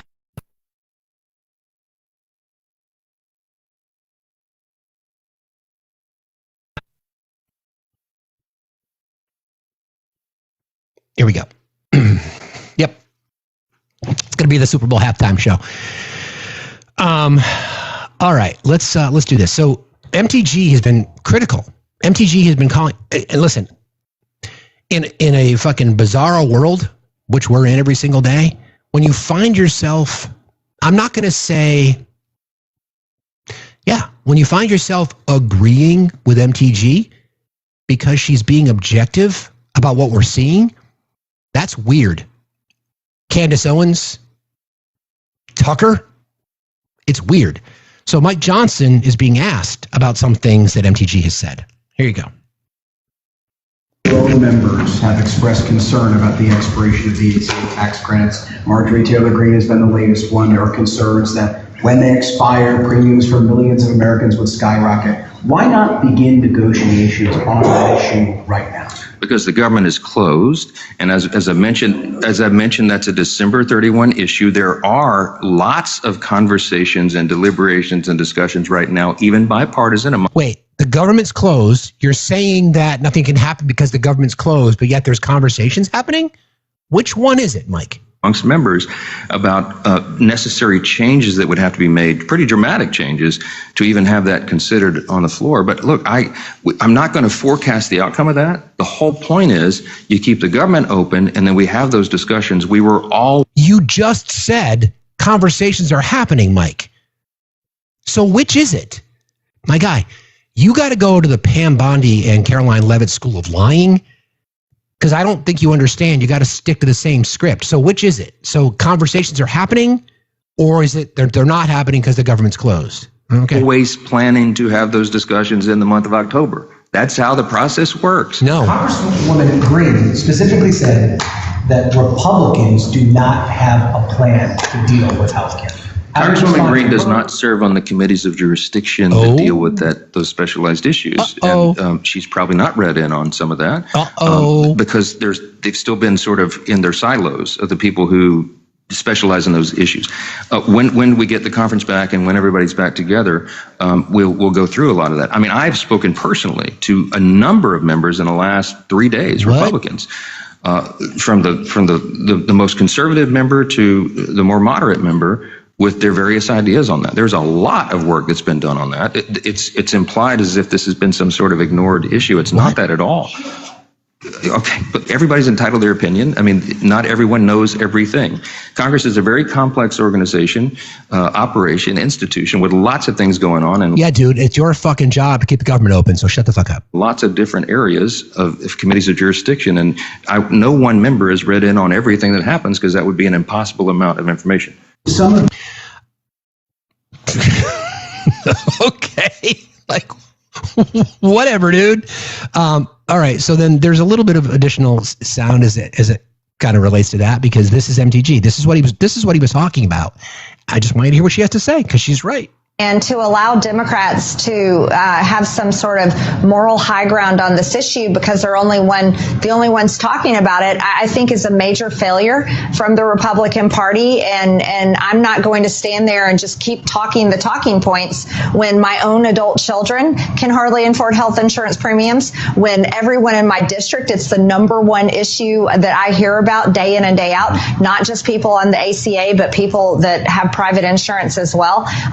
And I think it's something that we have to talk about. And I don't see why the government needs to be shut down. I really don't. I believe that if Republicans learn to govern and wield power, they can use the nuclear option in the Senate. They can open up the government. We can get back to work for the American people, and Republicans can solve this problem that is a very big problem that we can't ignore. Well, I just need to point this out. I agree with Marjorie Taylor Greene 100%, because she's right. The Republican leadership in the Senate can use the nuclear option. In case you don't know what that is, any member of the majority party, because it's typically the majority party that wants to pass something that's filibuster proof, you introduce a point of order to say, we would like to vote on this, because the filibuster is just a Senate rule. It's not a law. It's just a rule so that it can be changed at any time. Right. So the Republican leadership just did it a few weeks ago to approve a bunch of ambassador positions and some sub-cabinet positions. So she's like, yeah, if they really want to pass this, if they could learn how to govern, they could certainly do it by just using the nuclear option, and the government could be open. So she fucking gets it. Like, she gets it. And she spoke to a personal example. My kids can't afford healthcare, and it's just about to go up. And I just want to make that, I'm going to use this opportunity just to call something out, because I was curious. So I was curious specifically about the ACA, because this is personal for me, because it's going to affect my healthcare. So we know that the majority of Medicaid, Medicare benefits go to red states. We know that from the Kaiser Family Foundation and reported on by Reuters and other news agencies as well. 57% of ACA marketplace enrollees are in Republican states. 76% live in states, again, 76% of enrollees in the ACA marketplace are states won by Trump in 2024. So, MAGA, if you're in here watching, okay? If you're in here watching or if you're listening, and I know many of you just love me, kiss, kiss. Do you like the purple? Just for you. For those of you that are watching or listening today, this impacts you more than it impacts radical leftists. I want to say that to you again because it's 56% of ACA marketplace enrollees live in congressional districts represented by Republicans, and Mike Johnson's district, did I break this down as well? I think I did. Hang on a second.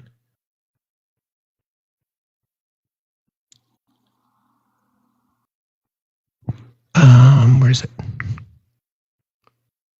He represents Louisiana's 4th congressional district. Nearly 290,000 people in Johnson's district were enrolled in Medicaid, which they estimate to be around 38% of the district's population. Of those Medicaid enrollees, about 118,000 are attributed to the ACA Medicaid expansion. It's the 6th highest among all districts per capita in the country, represented by GOP. So Mike Johnson keeping the government closed, Mike Johnson lying to the American people about it is impacting his people more than any, with the exception of 5 other districts. 56, again, the stats. 56%, where's the number? Among congressional districts in 2024, 56% of ACA marketplace enrollees live in districts represented by Republicans, and 76% live in states won by Trump in 2024. Do people understand that? Do you get what it is that we're talking about now? Do you understand? I'll say it again. Okay? Leftists, progressives, radical, threats to democracy, we care more about your shit than you do. So if you live in Louisiana's 4th district and you happen to be listening today, hi, Facts, Steve, welcome to the family. Do you know that the person that you elected that serves as the Speaker of the House is telling you to fuck yourself? Do you understand that, right? Because you are one of the highest as a percentage of the population congressional districts in the country that have your residents on the ACA and or Medicaid programs. What? So who do you think it's harming? Who do you think this is harming? It's harming you. Do you get it? You're going to be harmed more as a percentage of the population than all but 5 other GOP-led districts in the country. And you voted for that shit, and you're cheering it on. And Marjorie Taylor Greene, of all people, are like, the Republicans need to learn how to govern. We're in power, let's use it. We think our policies are better, so let's use it. Meanwhile, she understands, we have to address healthcare. She called it out. We've got to address healthcare. There's only one party in this country that wants to do anything about it. It's fucking crazy, right? Got some more data on this. The Kaiser Family Foundation finds that from 2020 to 2025, ACA marketplace enrollment in states that did not expand Medicaid grew 188%, whereas in expansion states, it grew 65%. Kaiser Family Foundation also notes that states that voted for President Trump have seen marketplace enrollment grow by 157 states, while states that voted for Harris, saw a 36% increase. That tells you a lot. Do you understand? Wow. A Health News write-up observes that red states drive record October. A Health News write-up, again, this is reported by the KFF, which is the Kaiser Family Foundation. A Health News write-up observes that red states drive record Obamacare enrollment. Republican majority states like West Virginia, Louisiana, Ohio, Indiana, and Texas saw even higher percentage increases. Friends, from a humanity perspective, because I know a lot of you are on the ACA, and I know that ACA is your only option. It's far from perfect, believe me. Do you understand what's about to happen to you? Do you literally understand what's about to happen? Your leaders, these are not radical leftists. These are your leaders. These are the people that you put in power, are about to raw dog you with your health care. And it's going to fucking hurt. Grabbing your ankles ain't going to be enough. Let me tell you. It's going to really fucking hurt. Because your kids are probably on it too. So, like, what are you going to do? This is something that should connect all of us. This is healthcare. This is like, I want you to be aware of what's about to happen to you. And I think that your media networks are not telling you that, which is why we're going to get into our propaganda game in just a few minutes. They're not telling you the truth. And we know that because of a recent appearance that Mike Johnson made he was on, I think he's on CNN. You could listen to this and then we'll debunk it, okay? I'm gonna do this. I'm gonna do a solid here. I'm gonna debunk this for you. So pay attention. The Democrats insist our bill does not provide federal dollars for health care for illegal immigrants. And you say what? I say they obviously have not read their bill. This counter proposal that he filed, everybody can Google it, go pull it up. It's on the Senate's website and in the legislative text. Go to page 57 of Chuck Schumer's bill and look at section 2141. It says right there in plain language they want to repeal the health provisions of the One Big Beautiful Bill. I do. It's a fucking lie.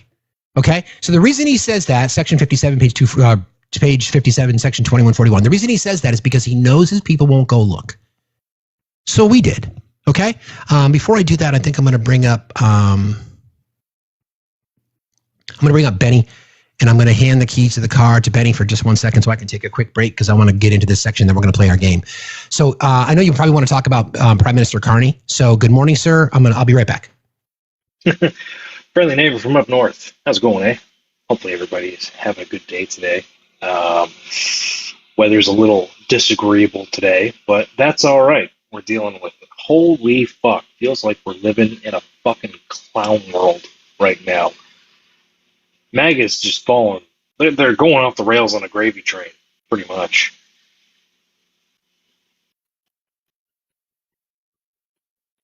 Oh, hi, Moth. Hi, Bestie. Oh, my goodness. Hello, chat. So much love for the chat. You guys are awesome. I love this community. Y'all are amazing. Hope you are faring better than we are. Doing all right. We're doing okay. Twilight Zone. Yeah, exactly. Twilight Zone. Absolutely. I can't read all your comments, but thank you all. Love your support. Thank you so much. The Benny Show. No. Just my guest spot in the mornings, you know. Hello. Hello. Oh my goodness. Just seeing the chat. This is I love this community. I'm getting so much love this morning. It's amazing. You're a good man. You're a good man. Did you get to cover what you wanted to? Because I want to get into our little game here. All I was just going to say was keep an eye out. There's been a decline in propaganda bots and the usual troll comments because apparently the financial state of the Kremlin has affected. Like they've had to shut down a lot of their bot services. So keep an eye out for that. And the only other thing I was going to say is during that meeting, pretty much went exactly how I thought it would. I think there's going to be another update later today because the talks went through the night. So I'll try to post what updates I can. There wasn't really anything of significance. It was kind of like just the two of them being professional, joking around, jovial, you know, because Carney knows how to play ball. He knows what he's doing. He does. But the big point that is getting twisted and skewed is because Carney again said Trump is a very transformative president, which people looked at that as, oh, he's kissing ass. Oh, he's licking his boots. I'm like, have you ever talked to a Canadian before? Like, we are masters of shade and sarcasm. Like we share that with the UK. Like, I can insult you to your face while also looking like, you know, I'm your best friend. That's true. It is savage. It's a subliminal savage assault. Yeah, I appreciate that, buddy. That's really all I'm going to go over there. Thank you for being our voice of reason, our neighbor to the north, as is the case, sir. Please. Well, folks, I appreciate all of you. Thank you so much for being here. And as I always say, elbows up. Keep your stick on the ice. Take care, folks. Love you, buddy. Take care of yourself. Let me adjust this real quick. Do that. And I want to send a thank you out to Brittany. Brittany says, thank you for all that you're doing. Thank you, Brittany. I appreciate you saying that.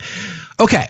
So just to go back to what Mike Johnson said, I'll just play the sound real quick, and then we'll just debunk it because it's easy.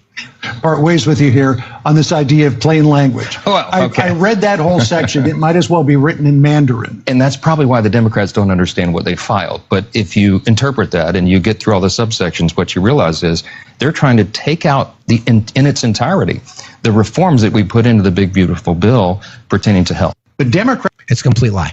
So Rolling Stone did an amazing fact check on this. So we'll just read through it. So again, the claim that the Republicans have been making, okay, is that Democrats want to put $1.5 trillion back in the budget to give illegals, their words, health care.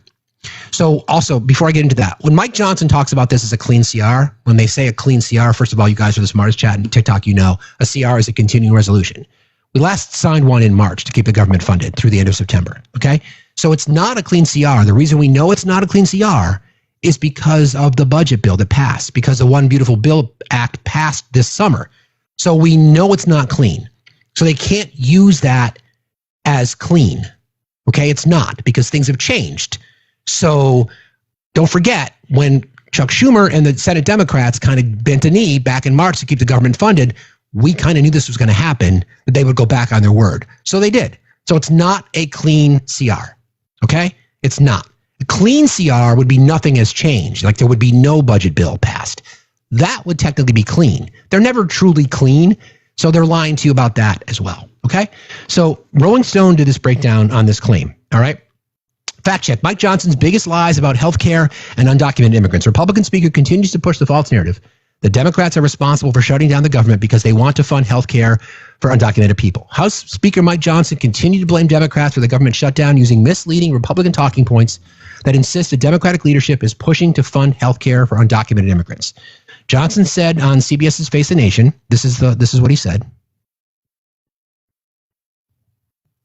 Because they want to do this. You know what they counter-propose? They want to spend $1.5 trillion and they want to return hard-working taxpayer dollars to fund health care for illegal aliens. Yeah. It is in their bill. Go to speaker.gov and see it for yourself. Page 57, section 2141. They're using this for political games, and it is shameful, and real people are getting hurt. I have looked at that text. It doesn't explicitly say what you are indicating, but unauthorized immigrants aren't eligible for ACA yes, benefits. It does. It says very simply they want to repeal the changes that we made in the Working Families Tax Cut, the One Big Beautiful Bill. That's not what he said. Changes is it removed health care going to illegal aliens. Incorrect. It removed all the fraud, waste, and abuse. Incorrect. And the Congressional Budget Office, CBO, said it achieved the desired result. It's a fucking lie. $200 billion. And we can prove it. Chuck Schumer's proposal on page 57 wants to return that $200 billion of taxpayer funds to pay for illegal aliens and other non-citizens. That is a fact. And you can check it out on my website, speaker.gov. It is a fucking lie. So this is why this is important. So, and I promise we're going to play our game next. This is why this is important. Mike Johnson knows that his followers will not go to page 57, section 2141. They will just use that as a talking point. They will literally just use it as a talking point. Okay? So, let's get into it.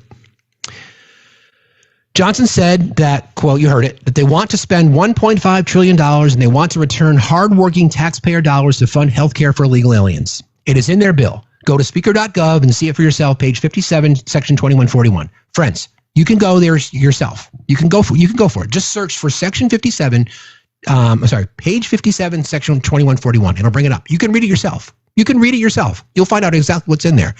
Again, Mike doesn't think that people will do that. He's counting on his base not doing it. So he'll dribble a little bit of information out there, say, oh, see, it's out there. It's not. You can read it yourself. They're using this for political games, and it's shameful, and real people are getting hurt. I have looked at the text, said host Margaret Brennan. It doesn't explicitly say what you're talking about. And that's true. We went to the speaker's site, this is Rolling Stone, which links to the Democratic proposal. The specific section Johnson mentioned, section 2141 on page 57, repeals the changes to Medicaid made by Trump and the Republicans in the One Beautiful Bill Act. Brennan's pushback got Johnson to admit that he's not just talking about illegal aliens, but also non-citizens, as in people here legally. It's an important distinction. Anybody who is a citizen and or has legal status, and we'll break that down a little bit more, are eligible for these benefits. Okay? That's what they're not telling you. That's where the lie comes from. It's a compelling talking point to say that Democrats want to provide health care to undocumented immigrants, but it's just not true in terms of the cuts that they're trying to reverse, said Larry Levitt, executive president for healthcare policy at KFF, the Kaiser Family Foundation, a nonprofit, nonpartisan health policy information organization. They told the AP. It's important to note, undocumented immigrants do not qualify for Medicaid, Affordable Care Act subsidies, or other federally funded healthcare programs. How many times do we have to say it? Undocumented. In the MAGA rhetoric bullshit channel, they refer to them as illegals. Okay? Undocumented. Here it is again for MAGA in the back. Listen closely, okay? Sit down with Uncle Fax. MAGA. Again, I'm glad you're here. Good to see you. Kiss, kiss. It's important to note that undocumented immigrants do not qualify for Medicaid, the Affordable Care Act subsidies, or other federally funded healthcare programs. But what about Biden? Biden's not here. What about this? He's still not here. But what about Biden? Biden's not here. Undocumented immigrants are not eligible for federally funded health coverage, said Drishi Patili, Director of Immigration Health Policy at KFF. Quote, the GOP's big, beautiful bill did not change that. Overturning the healthcare provisions in the law won't either. Further, under the OBBA, many lawfully present immigrants who are eligible for Medicaid, such as asylum seekers, refugees, and survivors of human trafficking that apparently our Attorney General is so concerned about, will be rendered ineligible for the program in 2026 thanks to a section of the law entitled the Alien Medicaid Eligibility. If that provision stays in place, the next year approximately 1.4 million immigrants lawfully in the United States will lose health care coverage because Republicans severely restricted access to lawful permanent residents. Cuban and Haitian immigrants and citizens of the Marshall Islands, Micronesia, and Palau, Democrats are pressing to reverse that. Really? MAGA? Did you know that? I bet you didn't know that, did you? Additionally, Johnson claimed on NBC's Meet the Press, what the Democrats are demanding is that illegal aliens that care for them in an emergency room should be reimbursed at a higher rate. Here's more sound for you. Let's just set the table here for folks, and I'll just, Leader Jeffries talked about this, but just to reiterate to you the point that he just made, undocumented immigrants, as you know, are actually ineligible for federal health care. No, let me correct you. Let me say it, then you can talk, okay? Right now, undocumented immigrants are not eligible for federal health care programs. Democrats, as you heard, say they're not trying to change that. But one of their demands would restore Medicaid funding for hospitals to give emergency care, including to undocumented immigrants. Are you suggesting, Mr. Speaker, that ER doctors check people's immigration status before they render emergency care? Ooh. No, again, it's another red herring. What the Democrats are demanding is that illegal aliens that care for them in an emergency room should be reimbursed at a higher rate. To the hospitals. To the hospitals than American citizens. Incorrect. Pregnant women. They want to pay more for illegal aliens than U.S. citizens, and we are against that. The reason it's illegal right now. It's not fucking true, friends. It is just not true. There's no truth to this whatsoever. He's fucking lying. for illegal aliens to receive taxpayer-funded benefits is because Republicans wrote it into the law July 4th. Don't take my word for it. Look at page 57, section 2141 of Chuck Schumer's counterproposal. He keeps referring to that because he knows that his base will not do the fucking research. So that's why we're here doing it. Because there are people that are here in our country lawfully. Don't forget, the entire argument that the right likes to use, as long as they do it the right way, these people are doing it the right way. They are granted temporary legal status. They are here lawfully. They are entitled to these benefits. You're being fucking lied to. It's on my website at speaker.gov. Everybody go look. Don't take my word for it. Read their section. They want to reverse those changes. But first of all, a law was put in place during the Reagan administration. Correct. Which guarantees that anyone who walks into a hospital gets critical care. So are you saying, because basically the implications of what you're implying is that ER doctors should be checking people's immigration. If someone walks into a hospital and they're bleeding out, should an ER doctor not render care to that person? No, it's another red herring. I'm not implying that at all. What? Everyone knows when the hospitals seek reimbursement from the federal government, what they did under the Biden administration is they set in place a program that pays the hospitals more for illegal aliens. It's absolutely not fucking true. It's not true. I don't know how I can be more objective. It's just not true. Okay? It's not. Aliens and U.S. citizens. That is outrageous. If you look at on Speaker.gov, you can see step by step, there's 5 different sections of our repeals of the law we did in July 4th. The Democrats are demanding to reverse right now. It will spend $200 billion of hardworking taxpayer funds to pay for health care for illegals. We're not doing that. What you reference refers to lawfully present people who are here, immigrants, DACA recipients. Let me move on because we are running. She just cooked him. It's just not true. Mike Johnson, the hypocrisy of that fucker, standing there saying that we're going to make sure that lawful individuals, because she asked the appropriate question. If somebody comes in and they're bleeding out, what are you going to check their papers? Your papers, please. We're the ones asking the questions. Really? Really? Exactly. You're supposed to be a fucking Christian, you pathetic fuck. Really? So what's supposed to happen there? Because I've got more. Well, we'll debunk this even more.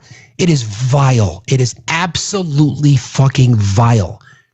Where he's lying to people about health care and food subsidies. CHIPS program, SNAP, Medicaid, Medicare, ACA. Lying to people to justify tax cuts, to justify implementation of Project 2025, and to hide the Epstein files. Period. Vermont hospitals care first, bill later. That's how it's supposed to be, the Hippocratic Oath. They're required under law to treat people. Okay, the story continues. Hospitals may be reimbursed for emergency room care Hospitals may be reimbursed for emergency room care given to undocumented immigrants due to a Reagan-era law, the Emergency Medical Treatment and Labor Act, also known as EMTALA, that requires emergency rooms provide screening exams and stabilization care to everyone who comes through the door seeking care, regardless of their immigration status. If you're bleeding out, they're not checking your papers because that's what you're supposed to do, because that's the humane thing to do. I would imagine that Christians would support that as well. Under the OBBA, those reimbursements will decrease. Hospitals would still be obligated to deliver care to everyone the same amount as they would have before the OBBA. It's known as HR 1. So what the fuck are they doing? It's the law to treat people. So now the burden falls to the state? Have you changed EMTALA? HR 1. Sorry, buddy. HR 1 reduces the federal matching funds for states for some of this emergency care, explained Leonardo Cuello, research professor at Georgetown University's McCourt School of Public Policy. Quote, this provision does not actually change coverage for immigrants, And indeed, the CBO scored it as having no impact on coverage because hospitals must still provide health care and states must still pay for the health care. It's just the federal government will pay a smaller share of the cost. In other words, it's just a cut to federal funding for states to reimburse providers furnishing emergency services, which is still required. Johnson on NBC accused Democrats of wanting to, quote, claw back $50 billion that we put in for rural hospitals to prop them up. But that funding only offsets approximately 1/3 of the federal Medicaid funding that rural hospitals lost due to the OBBA. Fully restoring the Medicaid funding to rural hospitals would do more for them than the GOP's 5-year temporary rural health fund. Democrats are also insisting on extending federal subsidies for people who purchase coverage through the ACA. If Republicans get their way and those subsidies are lost, the ACA premiums on average could double. An estimated 10 million Americans, according to the nonpartisan Congressional Budget Office, the CBO, would lose their health insurance between the GOP's Medicaid cuts and the loss of subsidies.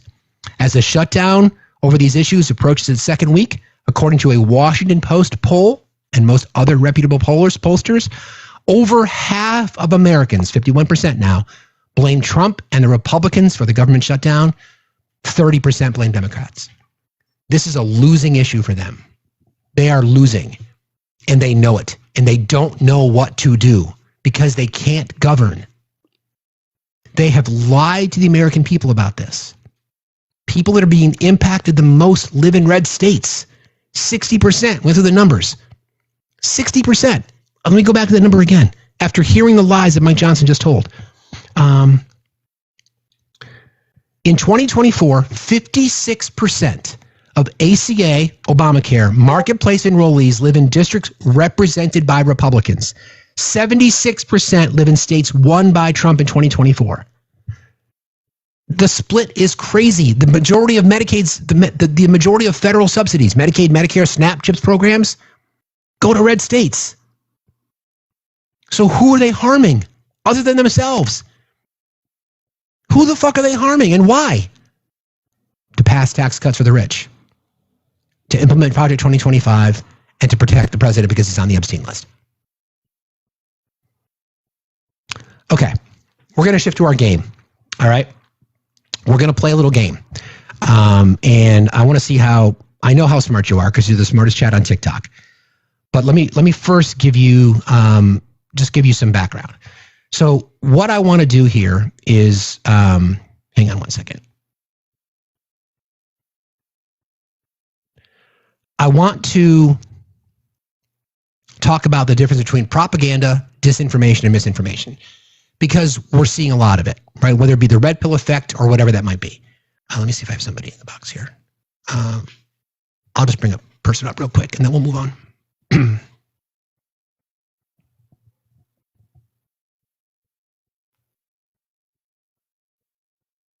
Hello?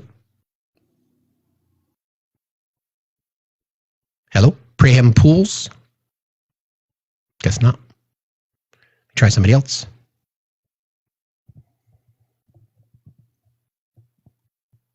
They timed out too. Okay. Let's try Mr. Landscape. They might have timed out too. Seems like TikTok might be glitching a little bit today. All right. And then we're down to one more. I guess not. Could be a glitch. All right. So let's go through the definitions before I give you your game. Okay? Misinformation.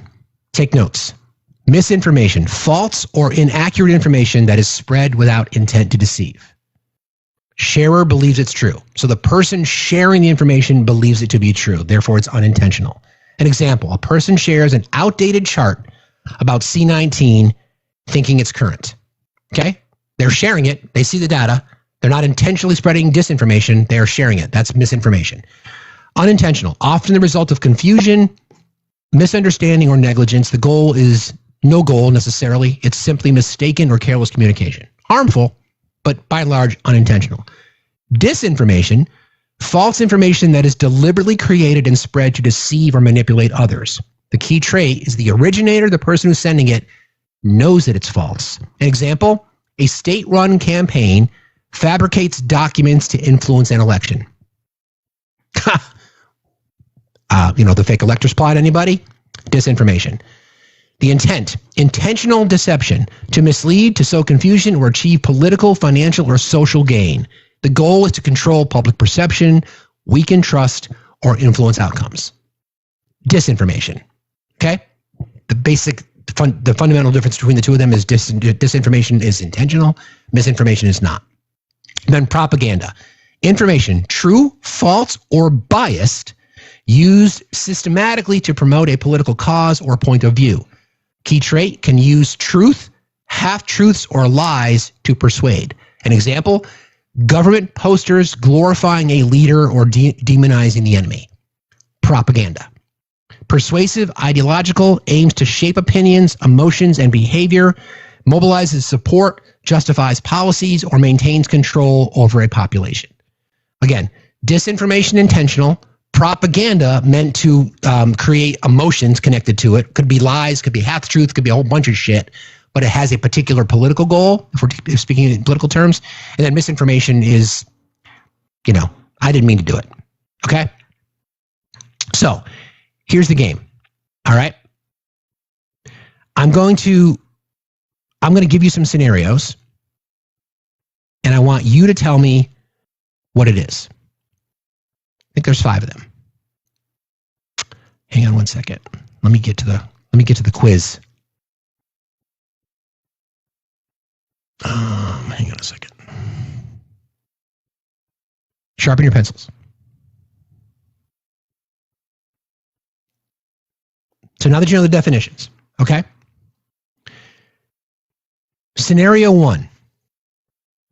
So what I want you to do is, after you hear me finish it, I want you to put whether you think it's propaganda, disinformation, or misinformation in the chat. Okay? Propaganda, disinformation, or misinformation. Patriot Energy's breakthrough. A new report from Patriot Energy News claims that an American-owned company has developed a zero-emission oil refining process that will end the need for foreign energy and, quote, prove U.S. innovation can solve climate change without government interference. The article praises hard-working American engineers and urges readers to resist foreign climate mandates. No technical details or patents are provided. Is that propaganda, disinformation, or misinformation?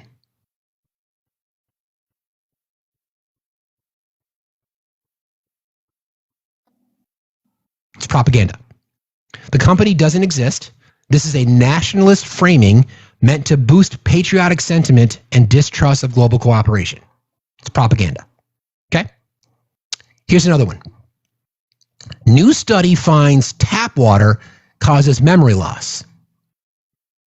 A viral Facebook post cites a new university study claiming that fluoride in tap water can cause memory loss and lower intelligence. The post links into a self-published blog that misquotes a real study on rats exposed to industrial-grade fluoride at 50 times human level. Is that propaganda, disinformation, or misinformation?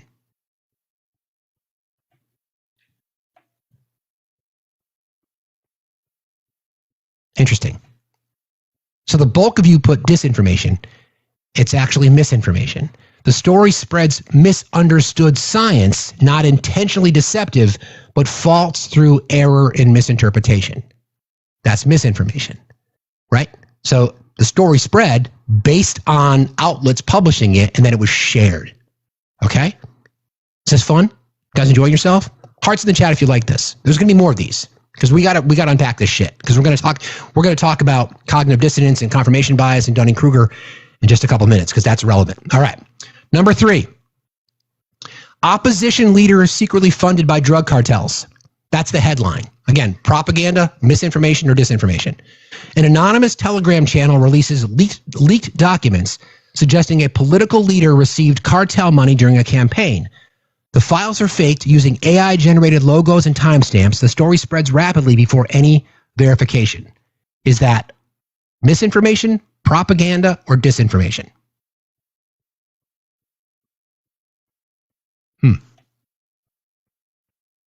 Most of you said propaganda.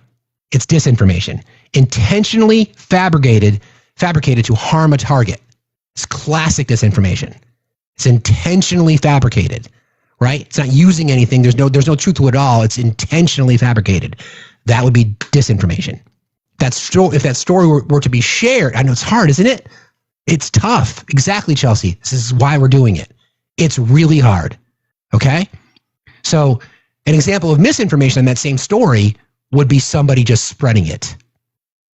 Not intentionally, just spreading it. Okay? Number 4, tech giant to replace 40% of jobs with AI next year. A tweet thread from a self-described tech insider claims that a major tech firm plans to lay off 40% of staff and replace them with AI chatbots. The claim is based on an internal pilot memo discussing automation of customer service scripts, not jobs. The company issues a correction days later, but the original post has already gone viral. Propaganda, disinformation, or misinformation? Yeah, that's misinformation. An exaggeration of partial information, misinformation driven by misunderstanding and virality. So people shared it. The headline, tech giant to replace 40% of jobs with AI next year. That's misinformation. This is not easy. It's really not. But this is the fight that we're in for the truth, right? All right, here's another one.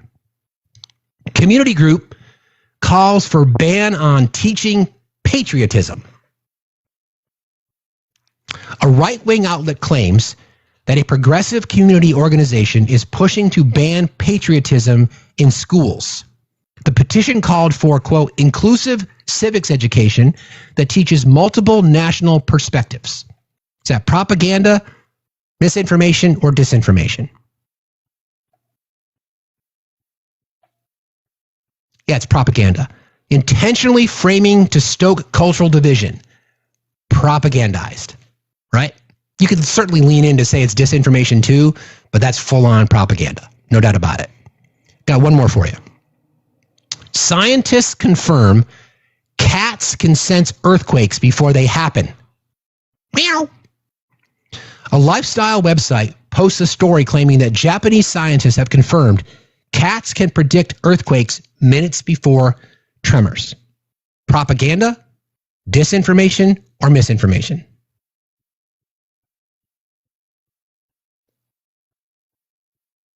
And 50-50. It's misinformation. Benign misinformation. Emotionally appealing, but unsupported by science. So I'm going to give you all a C-, sadly. But we shouldn't be surprised by that because it's hard. This is the reason for this exercise. The reason I wanted to do this today is because of what we are dealing with right now in our government, right? Literally right now. We've got propaganda coming from the leadership, propaganda regarding crime rates in Chicago and Portland, propaganda. It's I guess to summarize, it's about intent. Propaganda is intentional. Disinformation is intentional. Misinformation is not. That's the difference. You only got one right. Some people got one wrong. How'd you do? Ask yourself how you did. So all the lies that are being told from that hearing yesterday, that's a lot of disinformation. Propaganda about alien invasions, illegal alien invasions, propaganda. Remember what the definition of propaganda was? Hold on.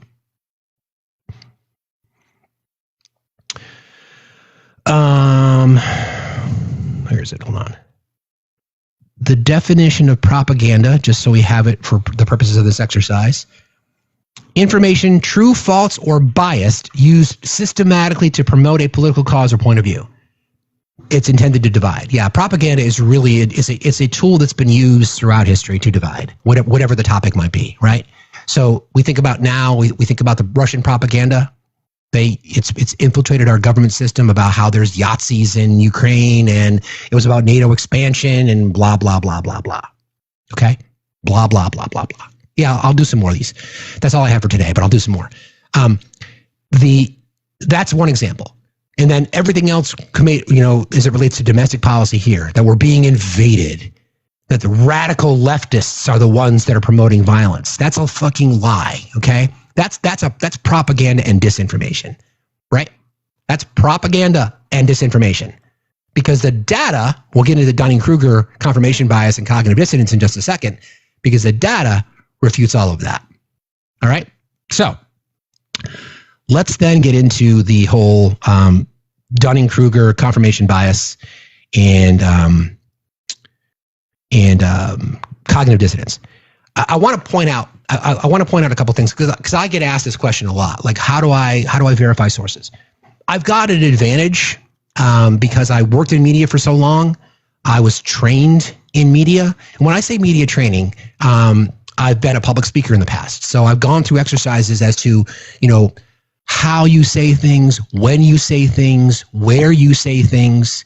There's an art to it. It's not as simple as somebody going up and making a speech. People who are, naturally skilled to do that, somebody like Obama, he's an amazing orator, but he still was trained how to do it. Know what inflection points mean, know what to emphasize and what not to emphasize. And to be honest, before he lost his mind, Donald Trump was good at that as well. So media training gives you an advantage, okay? It gives you an advantage to which is why I analyze Triple K, Caroline, a lot, which is why I analyze Pam Bondi a lot, which is why I analyze Mike Johnson a lot, because of what they're doing and how they're doing it. Some of them are better at it than others. Caroline Leavitt's not very good at it. I thought initially she was. Pam Bondi's horrible at it. Mike Johnson's horrible at it too, because they can't back it up with anything. They do it intentionally because they know their base won't investigate. They know their base won't look past the headlines, so it's easy for them. So that's kind of a little bit about my background in that space, which is why it's important. So people ask me, how do you know what's true?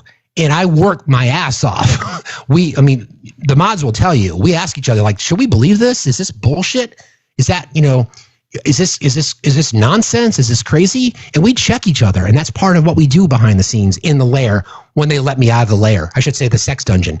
When they let me out on occasion. Don't celebrate it. I get like 5 minutes of alone time in the sex dungeon. To be honest, it's really all I need. Anywho, there's an exercise there, right? There's opportunity for all of us to try to learn. I would recommend what's called media bias fact check. Okay, it is a nonpartisan entity. All they do is report on information and the accuracy of a news agency. So what I'm going to do for you is we're going to do a couple of quick examples. And I think this is, and I've gone through this before, but it's been a while. So we'll get into the cognitive dissonance, Dunning-Kruger, and confirmation bias in just a second. But I just want to go through this exercise with you because I think it's necessary. So if you don't have it, bookmark it. It's mediabiasfactcheck.com. You can research about it. You can learn about them all you want to. Go for it. Ground News is good. Yeah. Straight Arrow News. But this is sort of it's like a scorecard for media agencies. So let's use two that are very popular, right? From the right and from the left. So we'll use Fox News as one, okay? So it's really it's a simple process. All you do is type in the news agency that you want information about, and it gives you a scorecard. So I'll read it to you. And you can see the fight that we have, all right? So Fox News, which is one of I think it is the largest. It is the largest cable news entity that we have. All right. So when people talk about the mainstream media, there is no more mainstream than Fox. All right. They give you a score. All right. And they talk about factual reporting. That's where they start. Fox is scored as very low low from a factual reporting perspective. It starts with very high, mostly factual, mixed, low, and very low. All right. The site we're using, Michelle, is mediabiasfactcheck.com. All right. What I'll do is I'll just give the mods the link. We probably have this in our Discord someplace. And I'll have them posted in the Discord. Okay. All right. So back to the list. And then they rank it. Overall, we rate Fox News right biased on editorial positions that align with the right and questionable due to the promotion of state propaganda, conspiracy theories, pseudoscience, the use of poor sources, and numerous false claims and failed fact checks. While straight news reporting from beat reporters is generally fact-based and accurate, it is typically overshadowed by propagandistic opinions, which earns them a low factual ranking. And then they summarize it. Conspiracy theories, pseudoscience, state propaganda, poor sources, numerous failed fact checks. Right bias, low credibility. Okay? So that's Fox. Do that information what you will, but that's Fox. Let's do the same thing with MSNBC, because that's the one that's becoming more and more popular out of the mouth of the president. Let's do the exact same filter. So now we'll search MSNBC. Hold on a second.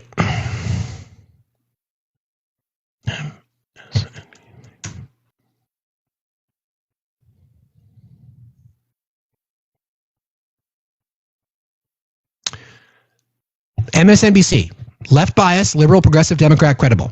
Mixed, factually. So again, the list is factual reporting, very high, high, mostly factual, mixed, low, or very low. Overall, we rate MSNBC left biased based on story selection that consistently favors the establishment left. We also rate them mixed or factual reporting due to news hosts and the website producing three pants on fire claims. Medium credibility, mixed factual reporting. So if we compare those two, running them through the same filter, what would you consider a more reliable news source? Okay? I tend to stay away from mainstream in general, just because I don't like the editorializing. I don't watch CNN. I haven't watched it in years, only because I just don't like the way it's packaged from a overall packaging and programming perspective, right? But if you want information, we all walk around with bias, every single one of us. We all walk around with bias, right? Oftentimes, if you focus on the news side of an entity, like the Washington Post News, New York Times News, MSNBC News, you're going to get closer to the truth. Again, this detailed report tells us that. Editorializing where it becomes problematic.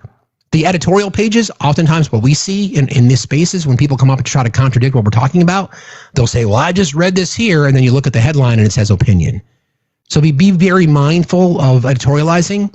That's where a lot of biases show up, and it's fine. I mean, I have my opinions. I mean, you can oftentimes, some of the things that I say, you could consider them editorializing a bit, but it's going to be rooted in fact.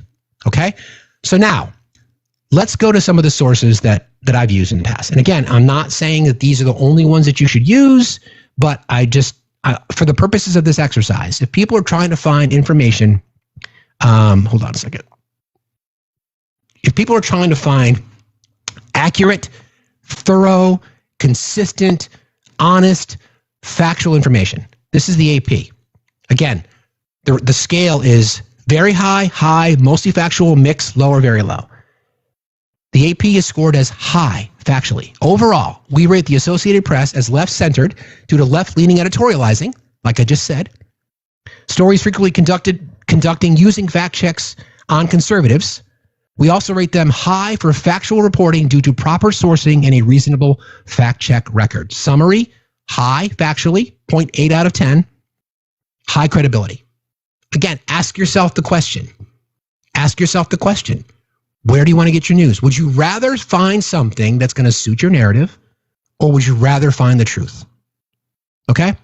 So that's AP. So on the other side, let's go to Newsmax. All right? Because it's gaining power. Because a lot of people are disgusted, including the president. Including the president is extremely disgusted with Fox News, as we just learned recently. So what is the media bias? You can follow along at home if you want to. What does the media bias fact check say about Newsmax? Again, the two primary sources of cable news that we've been told that the right gets these days are Fox and Newsmax. Newsmax is ranked low, factually. We rate Newsmax right biased and questionable based on the promotion of conspiracy theories and pseudoscience, as well as numerous failed fact checks. Again, the detailed report. Conspiracy theories, pseudoscience, propaganda, fake news, failed fact checks, and they're scored as low from a credibility perspective. This is the fight that we're in every single day, because I've talked about this in terms of, the Chiron. I think most people don't want to talk about that. The Chiron is what you'll see at the bottom of a page when you're watching news. And depending on the news agency that you're watching, it's going to be geared towards its targeted audience. We know by having, websites like this and organizations like Media Bias Fact Check or PolitiFact or factcheck.org, they're all more or less the same thing, okay? The chyron is intended to elicit emotion. Trendaragua invades apartment building in Chicago would be a chyron headline you'd see on Fox or Newsmax. We know it's not true. We simply know it's not true. The majority of people that we speak to in conservative spaces are getting their news from places like this. Fox, right? Newsmax. Another one that we should talk about too is Breitbart. That's Steve Bannon's company. Okay? Or Crow is always right. There's that too. So this is Breitbart. Okay? Breitbart has a big following. Steve Bannon's channel, right? So let's get into Breitbart. Low factually. Overall, we rate Breitbart questionable based on extreme right-wing bias, the publication of conspiracy theories and propaganda, as well as numerous failed fact checks. So again, these are the news agencies that we are fighting against every single day, all of us. And this is a plea to people that are on the right. Have you ever bothered to investigate your news sources? Have you ever bothered to take a few minutes just to say, can I trust this source? And people ask me, like Steve, why we can't trust .gov? Not on the surface, no. Primary source, like Department of Labor statistics, legal doctrines, court records, yes. But an opinion from the chairperson of the Government Oversight Committee posted on the .gov website? Really? So here's the argument. This is the thought exercise for MAGA. Let's look at leadership positions. Okay, James Comer, currently the House Oversight Chairperson. If he posts something, right, on the Oversight Committee's .gov website, would you believe it? If AOC was the chairperson of the same committee and she posted something, would you believe that? Be careful. I'm seeing some bias show up here. See, Deb, you just showed some bias. The question then becomes, what are they saying? And then can we fact check it? It's not easy. It's not easy.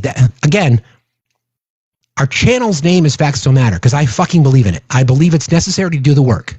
It's why we spend time doing this. You got to fact check it all. I would suggest that you can believe statistics. You can't manipulate, as our friend Obi would say, it's maths. Maths doesn't lie. Okay? So that's an exercise. Let's do one more, another sort of considered mainstream source. People want to diss on ABC News. Let's go through the exercise, okay? This is ABC, American Broadcasting Company. The home of Charlie's Angels, Love Boat, Fantasy Island. They played. Again, on the factual reporting scale, they rank high. Overall, we rate ABC News as left-centered based on story selection and word choices that moderately favor the left, but high for factual reporting due to proper sourcing and a reasonable fact-check record. Again, high factually, high credibility. Ask yourself the question, where do I want to get my news from and how? Always taking a break off of TikTok, but he's alive. We're working together. Different conversation. Okay? So, was that helpful? First of all, again, a C- on the propaganda, disinformation, misinformation game. You shouldn't be surprised by that because it's not easy. That's the whole point, right? That's the whole point. So don't beat yourself up too much, especially if you got most wrong, because most of you did. C-. So don't overthink it. Just the purpose of doing this is just so that you become more aware that we're all victims of bias, right? We're all victims of it. I'll do one more since somebody just asked. What's another one of the right-wing spaces that we're bumping into these days? We did Newsmax, we did Fox, we did News Nation. News Nation's probably not big enough. OAN. Sure, we'll do OAN. All right, so the One America News, right? This one's nuts. I think I've done this one before. Let's see here. OAN. It's One America, right? One America News. OAN. One America News Network. Again, this is something that I've seen people cite. How can you fact check me? I don't believe in what I say. Instead, going to the information that I provide for you and looking it up yourself. That's my recommendation. So the 3 right-wing news agencies that we've looked at so far has been Fox, Newsmax, 4 now. Fox, Newsmax, OAN, and Breitbart. Every single one of them has scored the exact same from a factual reporting perspective. Low. Overall, we rate One America News Network as far-right bias, lack of sourcing, promotion of conspiracy theories and propaganda, as well as numerous failed fact checks. OAN is not a credible news source. Those are the 4, right? Those 4. Are there any other ones that are more popular? I can't think of any. All right, and then the last one we'll do will be the BBC, because that's also one that I use. So the 4 that we've looked at so far, compared to the 4 that we've looked at on the left, the 4 that we looked at on the left either scored mixed or high from a factual perspective, right? And they're all considered credible sources. The 4 that we looked at from the right all scored low factually, were scored as far-right bias and low credibility. Right? Okay, so this is the BBC. This is the last one we'll do, and then we'll pivot into something else here. BBC. Left-center bias. Overall, we rate the BBC left-center bias based on story selection that slightly favors the left. We also rate them high for factual reporting due to proper sourcing of information. Although they have failed a fact check, they are appropriately issued a correction. High factually, 0.8 out of 10, and then high credibility. So the 4 left-wing, the radical left media that we've looked at, all scored the same. High factually, highly credible. Which one ranks the highest? That's a good question. I've gone through this before. Which one ranks the highest? I have a feeling it might be... It could be PBS. Let me check. It's a good question. It could be PBS or NPR. All right.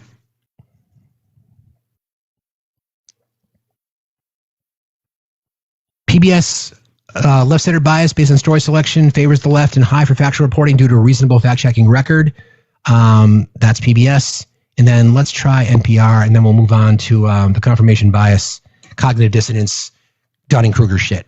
C-SPAN, maybe, but depending on what it is in C-SPAN, because oftentimes they're just going to be showing congressional hearings. So I guess you could say that. So this is NPR. Again, high. Overall, we rate NPR, National Public Radio, left-center bias based on story selection that leans slightly left, and high for factual reporting due to thorough sourcing and accurate news reporting. So I don't recall anybody falling into the very high category, but most of these, again, I would please encourage yourselves and family members just to use this. And when you're in conversations with friends or neighbors or family members or whatever that might be, say, well, let's look at this. Research media bias fact check. Go ahead, look what its history is. It's nonpartisan. It's self-funded in many cases. So they report based on the stories. That's what they do. All right. We won't use Wikipedia because that is self-populating, so to speak. So it's mediabiasfactcheck.com. Thank you, Anachronista. All right. Hopefully that was helpful for you guys. I would bookmark it, use it for everything you do. Fact check me when I talk about things. Like whenever I read you something, especially if I pull any information from ChatGPT or something, I will always source it. If I can't find the source, then I won't talk about it. All right. My opinion is just not as much about that. Without enough emotional intelligence, facts don't matter. it's not as much about that. Without enough emotional intelligence, facts don't matter, Rogue? What? What? Well, okay. Perfect time to be transitioning into this. All right. Let's see here. Let's get into our next discussion, which would be about confirmation bias, cognitive dissonance. Because this is the one that's really dangerous, in my opinion. Let's see. Where do I have that? Cognitive dissonance is the mental discomfort, tension, or anxiety a person feels when they hold two conflicting beliefs, values, attitudes, etc., or when their behavior contradicts their beliefs. Example: a smoker knows smoking causes cancer, but keeps smoking. To reduce the discomfort, they might rationalize, plenty of people smoke, and they live long lives. That's straight up cognitive dissonance. We are motivated to reduce, here's a summary. We are motivated to reduce psychological discomfort by changing beliefs, justifying behavior, or ignoring contradictory evidence. A key trait of cognitive dissonance would be emotional tension, rationalization or denial, and then motivated reasoning. I like that. Plenty of people smoke and they live long lives. So they know the evidence, right? As you're listening to these, just think about what we experience every single day in our spaces. Mike Johnson tapping into cognitive dissonance in an attempt to convince his voters of the reason the government is shut down is over illegals, and it's just not true. Confirmation bias. This is where media comes in. The tendency to seek, interpret, and remember information that confirms one's pre-existing beliefs while ignoring or dismissing contradictory evidence. Example: a person who believes vaccines, if they already believe that vaccines are harmful, they will only read anti-vax blogs and disregard the CDC, the WHO, or the NIH. That's confirmation bias. You only seek out information that supports your narrative. You're only looking for things that will make you feel good. You're only looking for, you will intentionally ignore the truth to try to find something that supports your argument. Confirmation bias, in my opinion, is super dangerous. They're all dangerous, but this one in particular. That is the definition of MAGA. You're right. When confronted with the fact that, the party of law and order, okay, here's an example. The party of law and order, you can connect cognitive dissonance and confirmation bias to this one, okay? The party of law and order elected a 34-time convicted felon. In response to that, they would say it was weaponized against him, or all politicians lie, or they will find some far-right news channel that would say President Trump's convictions were overturned on appeal. They can no longer say he's a convicted felon, or that he was never sentenced to jail time, therefore he's not a convicted felon. So that would be an example, and that shit's dangerous. Core mechanism of confirmation bias: we naturally filter reality through what we already believe, leading to a selective exposure and biased interpretation. Cherry-picking evidence, echo chambers, reinforcement of belief systems. I've spent time in lives over the weekends, as you guys know. Sometimes I do that, depending on how busy my life is. You see these echo chambers. Oftentimes, in my experience doing TikTok, when it's not our lives that we do every single day, is most lives, at least the ones that I see, that are hosted by someone who's a Trump supporter or MAGA or leans to the right, it's usually not conversations like this. It's not the one-on-ones. It's not informative. It's literally just a panel of 9 people and they just yell and scream at each other. Okay? So when that happens, I go into it as a social experiment. Like, do you guys want the truth? And then I get, you mean your truth? No, I'm like, the truth. So when we share statistics, like for example, I was just, over the weekend, I was sharing conversation with someone who, here's the funny thing.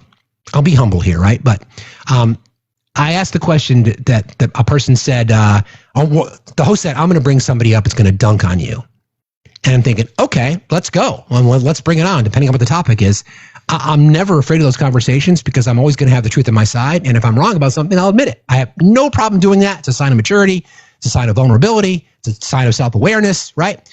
So this person comes up with all these claims about firearm violence. And I'm like, okay, so the claim that I made was number one cause of death for children between the ages of 1 and 18. You can actually extend that out now, 0 to 19, are firearms. And he told me that I was wrong. And I said, okay, can you prove that? And he kept saying, and he wouldn't let me talk. And I said, can you just prove it? And he said, it's cancer. I said, no, it's not. He's like, it is. I said, can you prove that? He's like, it's cancer. I said, can you prove it? There was resistance to prove it. Eventually, I got him to open up, to go to a source. Were you there, Deb? And he pulled up. Here's the thing. This was an example of confirmation bias. Okay? This person went to the national, it wasn't the NRA, but it was like the National Firearms Association. And the National Firearms Association did not report that firearm deaths was the number one source of death for children under the ages of 18. So, and that was his defense. Meanwhile, I pull up National Institute of Health, CDC, Department of Justice, all the reputable agencies that all report on the same thing, and the evidence is right there. And that wasn't sufficient. Because I was accused of using, you ready for it? Left-wing sources. Did I use left-wing sources? No, I didn't. I used the source. And all the sources are the same. We know we can use the same argument about political violence. Confirmation bias from the right wants to point to an incident as evidence that the more political violence exists on the left. When we look at the data compiled by including right-wing sources like the Cato Institute, combined with the CDC, the Department of Justice, Homeland Security, FBI, local news, or local law enforcement, and they all say the same thing. Ideological violence, politically oriented violence, squarely exists on the right. Doesn't mean it doesn't exist on the left. It's just overwhelmingly so on the right. This is the fight of our time, you guys. When we have people that are so convicted or so committed to their convictions, where are they getting the news? Like, if you ever see me, like even in this space, when we do have the occasional opposition, I'll ask, like, where do you get your news from? Oh, I get it from a variety of sources. Like what? Name one. Oh, I don't watch the news. Okay, then where do you get your news from? Exactly, Greg. Can somebody find me that Pam Bondi quote when she did the Turning Point event when she said, when you take the crazies out? I think she's at Virginia Tech. I have it somewhere, Moz, but I don't know where it is. It's a quick little, if you guys wouldn't mind, because I'll give you an example. I'll play it for you, if somebody wouldn't mind. Okay. Where was I? Non sequitur. It's gone. Megyn Kelly. Yes, Megyn Kelly. Thank you, Megyn Kelly. Exactly right. It was Megyn Kelly, and she sat in for Turning Point. I think she's on the Virginia Tech campus. It was Megyn. What did I say? It was Megyn Kelly. Yes. I'll give you an example. So here we go. When we're going through these exercises, right? When we're going through these exercises to try to say, where do you get your news from? So when I'll ask somebody and they won't answer, that should be a cue. And when they answer Fox News, you've got to know what you're going into to expect. So I think one way to approach these conversations with family and friends is to say, okay, you and I disagree on something. When they want to say to you, 22 million illegals came in during the Biden administration, and your counter is rooted in evidence that's closer to 12 million, then you say, how do we break the tie? Because you have a number, I have a number. How do we break the tie? Now, people that I know on the left, for the most part, if you're wrong, most of you, sadly, most men won't admit they're wrong no matter what the circumstances are. So fellas, another opportunity to learn. When you're wrong, just admit that you're wrong. By and large, though, people on the left are willing to say, okay, I was wrong about that. But when you have the facts from sources, like the people who track this stuff, a primary source, for example, would be the CBP, or would be DHS, or would be the FBI, not a Fox News host. We often find ourselves in situations where people on the right say, well, you told me I could trust a government source. Okay. Yes, you can trust a government source if it's statistically based. Bureau of Labor Statistics is data. Crime rates are data. Rates of violent crime, data. All those things are data. When someone says to you, I heard James Comer, MAGA James Comer, chairman of the Oversight Committee in the House. Thank you, guys. You guys are awesome. I fucking love my mods. You guys are the best. I'll play this for you in 1 second. When you're faced with that, right, you're going to have to push back and say, listen, I want to break the tie here. We've got data that contradicts what you're saying. So can you provide a source that says 22 million people cross the border illegally and then let them do it?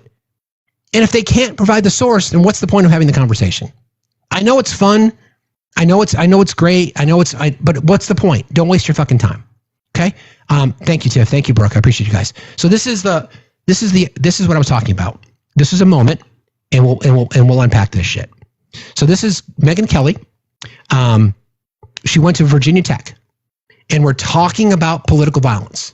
Okay. Remember, the political violence, the data that we have was produced by the NIJ, the National Institute of Justice. They compiled data from the DHS, from the FBI, from the Cato Institute, from the Southern Poverty Law Council, from the Anti-Defamation League, and they all say the same thing. Going back 35 years, the overwhelming majority, it's like 75% of politically oriented violence comes from the right. White supremacist organizations, militia groups, etc. We know it. Okay, we have the data. It's irrefutable. All right. So I want you to hear what Megyn Kelly has to say in case you haven't heard this clip. Again, thank you guys for pulling this for me. So this young man is right, and he is getting shouted down, and he's sticking to his guns. Hold on, and he's sticking to his guns, and I fucking love it. So here you go. Who contributes to the rhetoric that got your friend Charlie killed. We saw his rally recently. He said, "I hate my enemies." Stephen Miller said similar things. How can you support him when he contributed to what got Charlie killed? Assumes facts, not evidence. Okay, that's the first start. Assumes facts, not evidence. What is she saying? Can she deny that Donald Trump has not ramped up the rhetoric? How can she possibly deny that? This is an example. When you fall into that trap, you don't want to, cognitive dissonance, you don't want to accept the truth. You only want to think it's the left. You only want to think it's the radical blue hairs or the fingernail painting leftists. You can't possibly be your own people. That's not who we are. So she's capitalizing on it. She's capitalizing on this, okay? What you said is not true. 70% of political violence is committed by Republicans. Wait for it. Okay. Look it up. That's not true. DOJ just pulled it. It is absolutely true, okay? 70% of politically oriented violence is committed by the right. It is absolutely true. Listen to how Megyn Kelly answers this question. The DOJ just pulled it from their website. It's true. DOJ just pulled the study from their website because they're delusional. That's not true because they just pulled it. Look it up. Once you pulled it from their website. Once you pull the crazies out of there, it is overwhelmingly left-wing violent. Once you pull the crazies out of there, it is overwhelmingly left-wing violence. That right there, friends, is an acknowledgement that Megyn Kelly knows exactly that young man is right. So how many crazies do we have to pull out? So then are you acknowledging that people on the left who commit these acts of violence are not crazy? I know, Lee. Exactly, Lee. That's admitting that they're overwhelmingly crazy. This is an example, right? So Megyn Kelly, a voice that's respected in right-wing circles. Megyn Kelly, who's known, she's popular, right? She's considered credible. She stands there and again says this. Just pulled it from their website. DOJ just pulled the study from their website. Before I play that sound again, I just want to make it clear. The National Institute of Justice, we have this data. We've pulled it. I'll just real quickly, I'll read you the data and I'll go right back to what she said because this is important. I meant to do this anyway. So this information that he's referring to that was pulled from the DOJ's website was by design. So this is a study done from the National Institute of Justice and they compiled data from all kinds of resources. this would be considered a primary source because they are citing their sources. It's a combination of data, right? They are citing it. They are citing the primary source, okay? Militant, nationalistic, white supremacist, violent extremism has increased in the United States. In fact, the number of far-right attacks continues to outpace all other types of terrorism and domestic violence extremism. Since 1990, MAGA, listen up. I know you're here. You're still here. You've been hanging out all day. I love you. We'll cuddle later. Don't worry. Since 1990, far-right extremists have committed far more ideologically motivated homicides than far-left or radical Islamist extremists combined, including 227 events that took more than 520 lives. In the same period, far-left extremists committed 42 ideologically motivated attacks that took 78 lives. That's the data compiled by everybody who reports on this shit. This was on the DOJ's website because guess what? The DOJ contributed to the data as well. That's what they pulled down.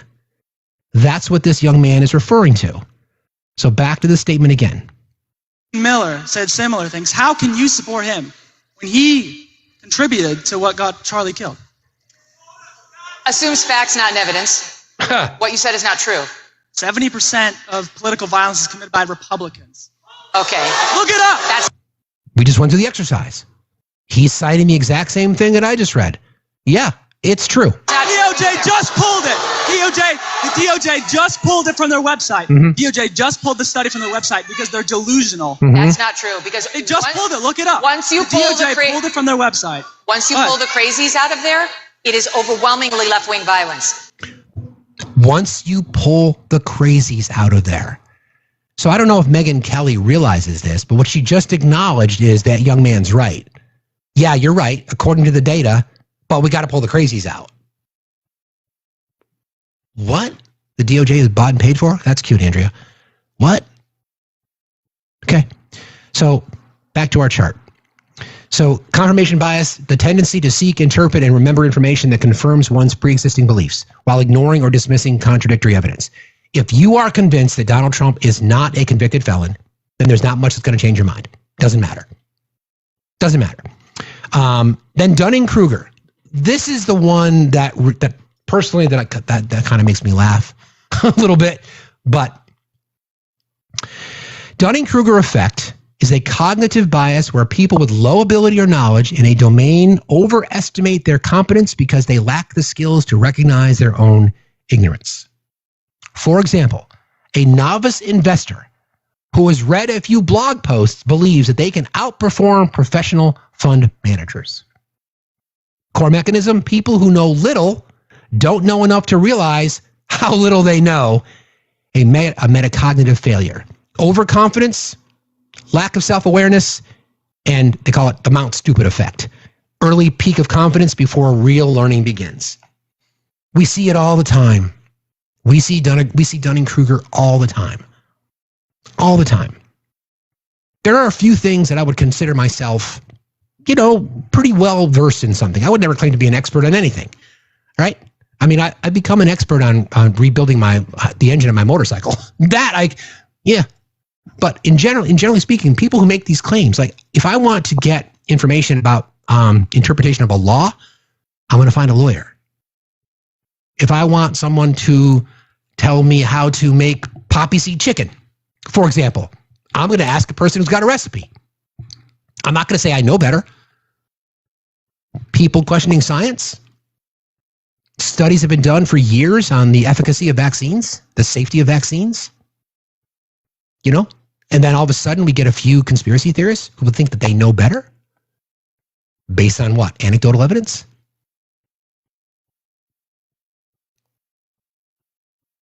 So how do we get there? I know you do, Sam. That was the whole point. That's why I'm saying I'd go to you. My point in this entire exercise today is this is the fight that we're in, right? Because so many people who we are politically opposed to live in a world where they are either Dunning-Krugered, meaning that they feel like they know everything. And when you ask somebody their background, like I'll ask, Again, I do feel like I have an advantage in these conversations because of my media training, because of these things that I kind of, the little cues that I look for. So knowing how to ask the right question. Like I think I'm a pretty good interviewer because I've done hundreds of interviews. So it's knowing how to get information out of people. So when you go into it, you ask them, so what's your background? Why are you suddenly an expert? Oh, I read it. Okay. What did you read? So let me get this straight. And just think about this logically. Let me get this straight. So MMR vaccines and vaccine efficacy and safety has been studied forever. RFK Jr., who is a known conspiracy theorist, tells you that Tylenol isn't safe. And we're supposed to believe that. And their answer is yes. And then my question then is, well, why? So what about the 98% of other people who say, well, actually, it's safe, just take it in recommended doses, talk to your doctor? People's lives are at risk here. People's lives are at risk. Mike Johnson trying to convince MAGA voters the government is shut down is because of Democrats, and it's not. That we're protecting American healthcare. No, you're not. You're kicking people off their healthcare. In fact, your district is one of the highest participation rates of Medicaid coverage and the ACA in America. Exactly, Uncle Hippie. Dunning-Kruger is like somebody who took high school physics lecturing Brian Greene on string theory. Exactly. It's like white men telling black women what their problems are.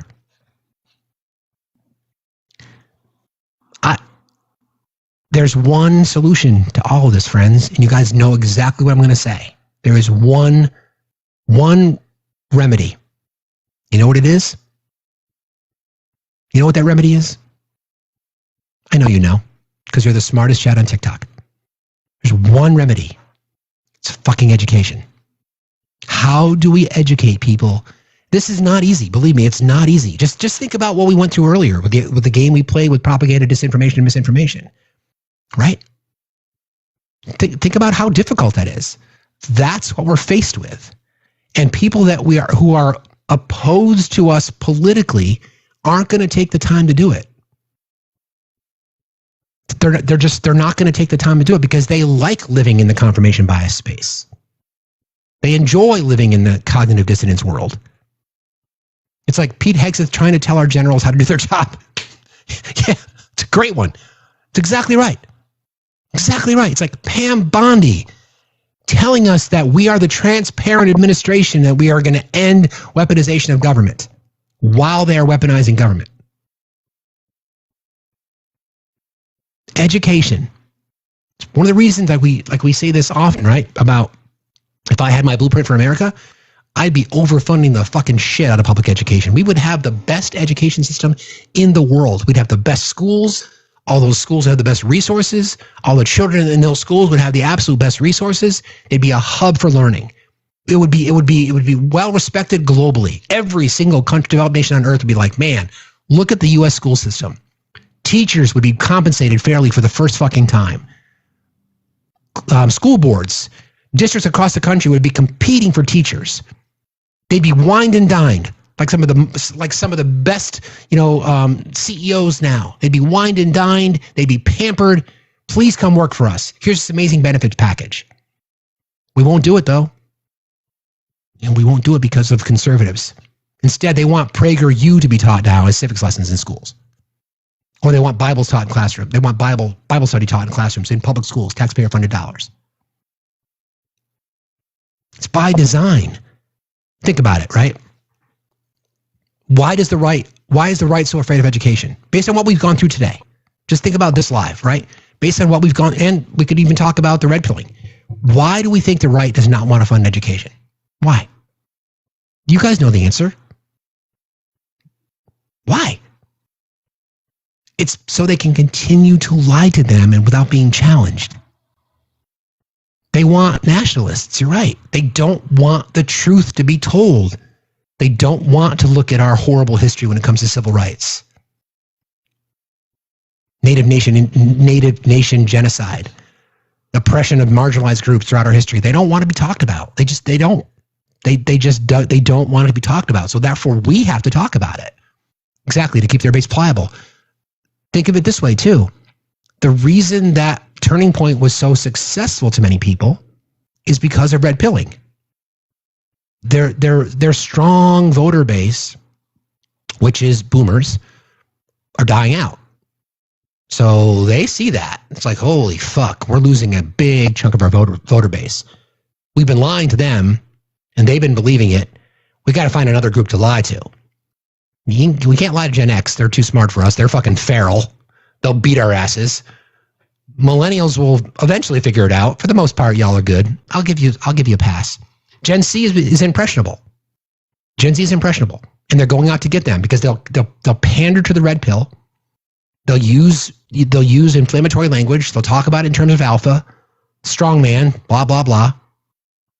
I know I'm not dissing all boomers, but it's a large chunk of the Republican voter base. You can look at it by age demographics, right? It's to keep people uninformed. And when you're dealing with Dunning-Kruger, when you've got all these experts out there, especially what I really, really like. So there's a creator. I don't want to name another creator because I'm not going to give them the credit. This creator has gained such prominence on this space as this source of truth. You guys know who it is. He likes to pee himself. I won't mention his name, but you know who it is. He is a propagandist. And people believe it. They see someone who's got status. They see someone who's got, a million plus followers, whatever that might be, right? I don't give a fuck if I've got 1 follower or 110,000 followers. I'm the same person, okay? I'm going to talk about things that matter to me, that should matter to the rest of us, that I hope matter to the rest of us, and we're going to cut through the noise. I want to be wrong. I mean, you guys can ask my mods. We have these conversations. I want them to challenge me. I only speak for myself. I don't speak for them. I want them to challenge me. That's what we do here in our space. If I ask them questions all the time, what do you guys think about this? Should we go down this road? Do you trust me to talk about this? And they're brutally fucking honest with me. And I love them for that. That's how we move the needle forward. We've got people in our country that are just propagandized every single day. I know you do, Sam. Shit. Every single day. Let the blushing commence. We got people that are being propagandized and disinformed and misinformed every single day. And it's intentional. Over things like healthcare. Over things like food. Over things like violation of people's civil rights and human rights. What the fuck are we doing? People are cheering children being zip-tied in Chicago. Dragged out of the street, fucking naked and zip-tied. What the fuck are we doing? What are we doing? Question then becomes, what do we do? I was in this conversation I mentioned last night. Again, props to Erica and to Hector and to Jonas and to Liv, although I think Liv was asleep. We were having this conversation with an independent. And I think he was disingenuous because a true independent would be objectively critical. This person said, well, the right and the left are both responsible for culture wars. I'm like, are you fucking kidding me? The entire platform on the right is about culture wars. The entire platform is about culture wars because they can't stand on legislative policy. They can't, you saw that, Jamie? Yeah. They can't stand on competency. They can't stand on legislative agenda that's going to benefit people. The only thing they have is a culture war. It just happened, the sound we listened to from Mike Johnson earlier. Oh, the Democrats want to give illegals health care on your taxpayer dollar. That's a culture war. Transgender for everyone. That's a culture war. Urban crime. That's a culture war. Radical leftists. That's a culture war. What do we talk about? I want health care for people. I want women's rights to their body. I want to make sure that no kid in America starves. They are about culture wars. And that's why they use things like cognitive dissonance and confirmation bias, because they can appeal to emotion. Everything, if you connect the dots politically to points in our history where we've had, let me back up a second. Confirmation bias and cognitive dissonance. Dunning-Kruger, not so much, but the other two are tactics. Like I said earlier, Mike Johnson saying, I'm going to be transparent and I'm going to give people the page number and subsection of the Democrats' bill because he knows his people will not go look it up. We did. And what did we find when we went there? We found out that the source that he gave contradicted his entire point. There's no denying that.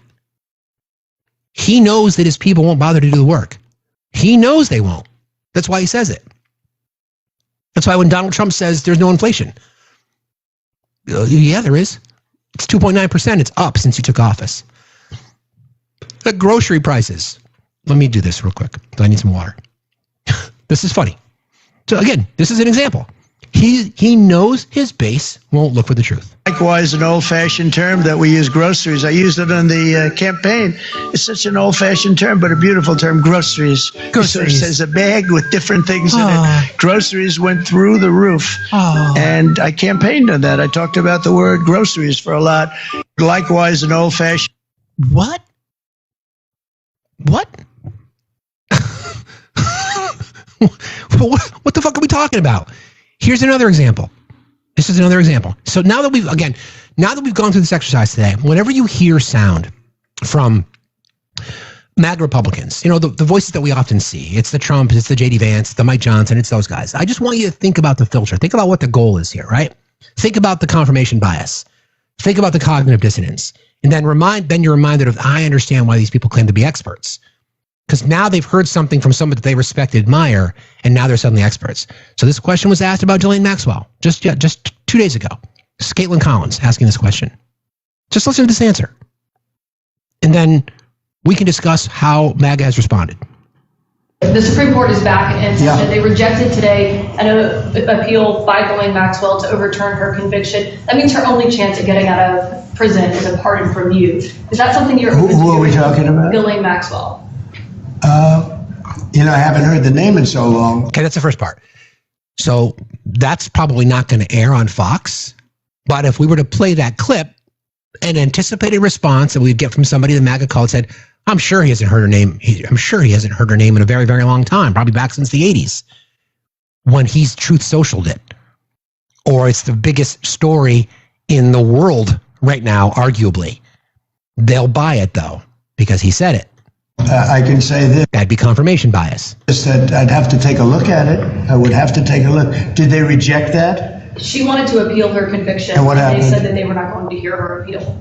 I see. Well, I'll take a look at it. I will speak to the DOJ. I wouldn't consider it or not consider it. I don't know anything about it. So, but I'll speak. I will speak to the DOJ. Why would she be a candidate for clemency, sir? I don't know. I mean, I'd have to speak to the DOJ. I'll look at it. I have a lot of people have asked me for pardons. What? I call him Puff Daddy has asked me for a pardon. But she was convicted of child sex trafficking. Yeah, I mean, I'm going to have to take a look at it. I'd have to ask DOJ. I didn't know they rejected it. I didn't know she was even asking for it, frankly. What? And then don't forget, there's this.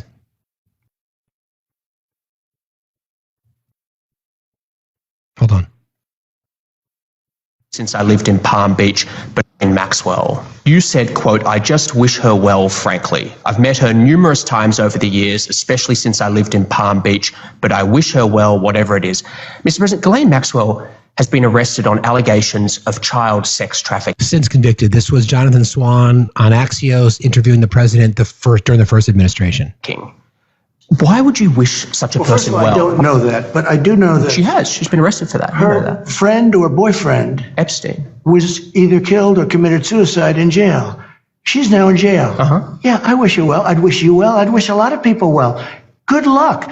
Let them prove somebody was guilty. I mean, and they did. You know that. Oh, so you're saying you hope she doesn't die in jail? Is that what you mean by wish her well? Her boyfriend died in jail, and people are still trying to figure out, how did it happen? Was it suicide? Was he killed? And I do wish her well. I'm not looking for anything bad for her. I'm not looking bad for anybody. And they took that and I mean, she's a child sex alleged child sex trafficking. Big deal. But all it is her boyfriend died. He died in jail. Was he killed? Was it suicide? Okay. So everything that we've discussed today comes down to this point. Here's the funnel, right? So we've got We've got news agencies We've got news entertainment sources like we went through. We went through Fox, we went through OAN, we went through Newsmax, and we went through Breitbart. Those are probably the most prominent mainstream sources. Then you've got podcasters like the Andrew Wilsons of the world and Tim Pools and Benny Johnson. Okay. So the overwhelming ecosphere of the right out there pushing this kind of information. We've got all that. We've got all that. And we know from the scorecard that we went through that most of those news agencies are not being accurate. They're factually inaccurate. They're spreading misinformation, propaganda, pseudoscience, conspiracy theories. They all scored the same way. We went through the exercise. We picked 4. Then you've got the president of the United States talking about things like this. That's not going to make their mainstream sources. Like, how would you defend that? So that sound, CNN, Caitlin Collins interviewing the president in the Oval Office saying, would you consider pardoning her? Here it is again, just so we're clear. The Supreme Court is back in session. They rejected today an appeal by Ghislaine Maxwell to overturn her conviction. That means her only chance at getting out of prison is a pardon from you. Is that something you're open to? Who are we talking about? Ghislaine Maxwell.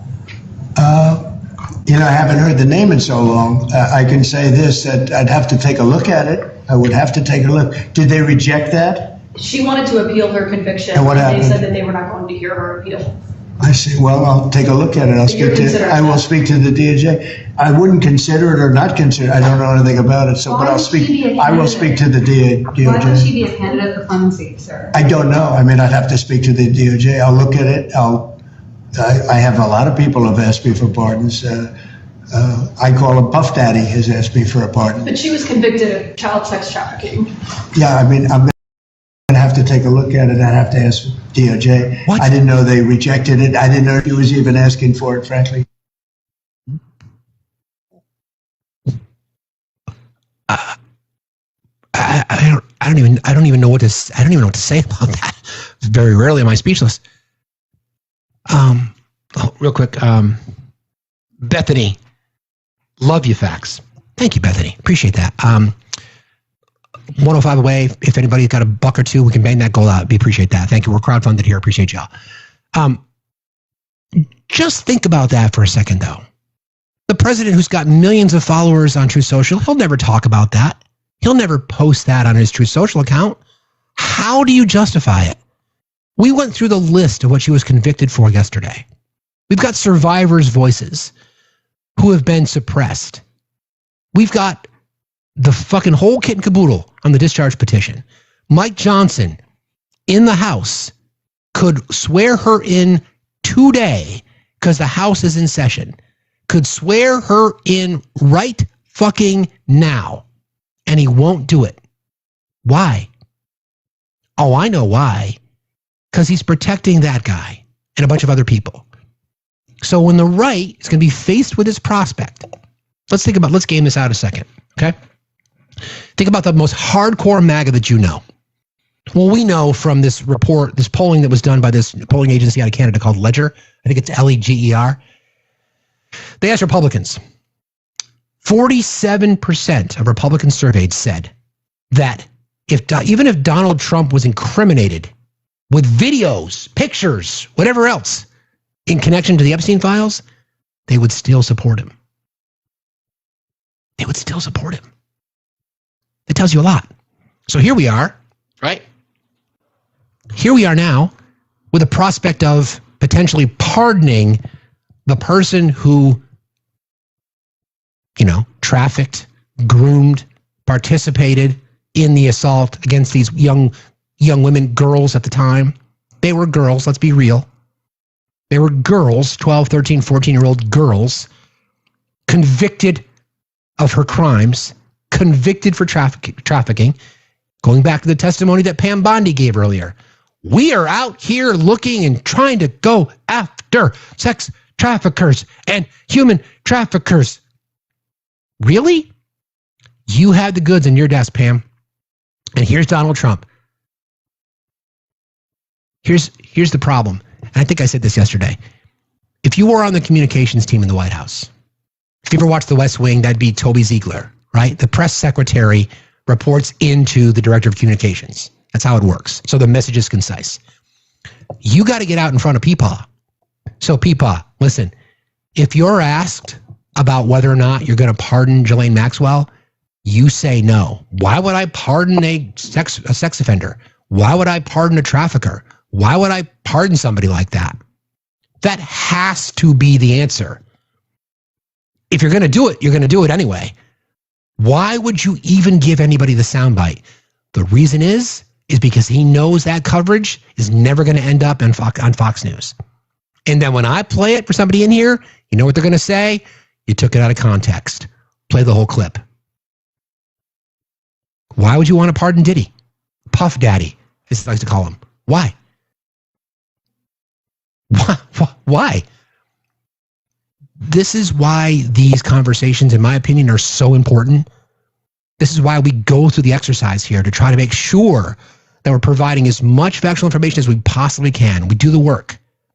This is not about us. This is about y'all. If you look to us for credible information, and I appreciate that, we're going to do the best that we can. But this is crazy. When the funniest thing to me is when the right says, oh, those mainstream sources. There is no more mainstream media than Fox News. There is none. They are the epitome of mainstream media. They have got higher viewership, sponsorship dollars, et cetera, et cetera. They are the king of the castle. News Corp in general. Massive, massive media entity. It is the Succession? Right, that's it. They are number one. That's it. They are number one. They're paid propagandists. We did the work. We went through the exercise. We used MediaBiasFactCheck.com. You can do it yourself. The question then becomes this, and you don't have to say it publicly because I know you won't. Would you rather have the correct information, verified, peer-reviewed, accurate, confirmed, or would you rather sit in your own stink of confirmation bias and cognitive dissonance? And I wish the answer was that more people really wanted the truth. I don't want you to believe me. I'm not asking you to do that. I am asking you to say, let's think about the things that Facts said. He gave us resources. He gave us an opportunity. He gave us tools. He gave us a recipe for how we can navigate through this shit. Are we going to do it or are we not? If I'm wrong about something, then call me out on it. If you guys think I should have more yard time out of the lair, then speak up and support me, please. Thank you. Appreciate you. Yeah, I'm serious about this, though. It's real. We are in this fight to save our country, to save the things that should matter the most to everybody. Food for children, healthcare, women's rights to their body. Stop fucking suppressing marginalized communities. Stop lynching black men in the South. This is what we're fucking fighting for every fucking day. And we are not only up against people who are woefully uninformed by design, but a media echo chamber that is pushing the lie. Make it make sense. Thank you. Win yard time. Thank you. Thank you. Yard time. Thank you. Make it make sense. The things that should matter the most to all of us. We're dealing with propagandists. The news sources that our friends on the right claim. I knew that was coming, Jess. I knew it. I love you, friend. I still love you, even though we're now looking for a new Secretary of Labor again because your probation is up. Anyway, we're in this cycle now that we're up against this monster. I think I did this experiment with you guys before. We talked about there's a Wired magazine. If you don't subscribe to Wired, please do, because their reporting is fantastic. I just love the way they report. They did a study, and they did this word cloud on impact and impressions of the right-wing media. And it was like this big bubble. And I'll see if I can find it. We'll talk about it again. The left is getting its ass kicked in that space. It's by design. Steve Bannon talked about this. We're just going to flood the zone with as much information as possible, and then eventually stuff's going to stick. You've been fired like 5 days. I always rehire you, though. Steve Bannon talked about it. We're going to throw as much bullshit against the wall as we possibly can. Eventually, some of our stuff will stick because we're going to distract. patriots, MAGA conservatives, patriots, how can you possibly be okay with the U.S. military being deployed to American cities? How can you possibly be okay with that? You've been lied to. You've been lied to. You have been lied to. Many of you took the oath, the same oath the president took, preserve, protect, and defend against all enemies, foreign and domestic. You think American citizens on the streets of Portland and Chicago are domestic threats? Really? Really? You don't think the person behind the Resolute desk is a domestic threat? You always tell us you don't want to make it about race. Then tell me it's about something else, if that's not the case. If it's not about race, then tell me what it's about. Crime? It's not about crime. Because your cognitive dissonance tells us that it's not about crime.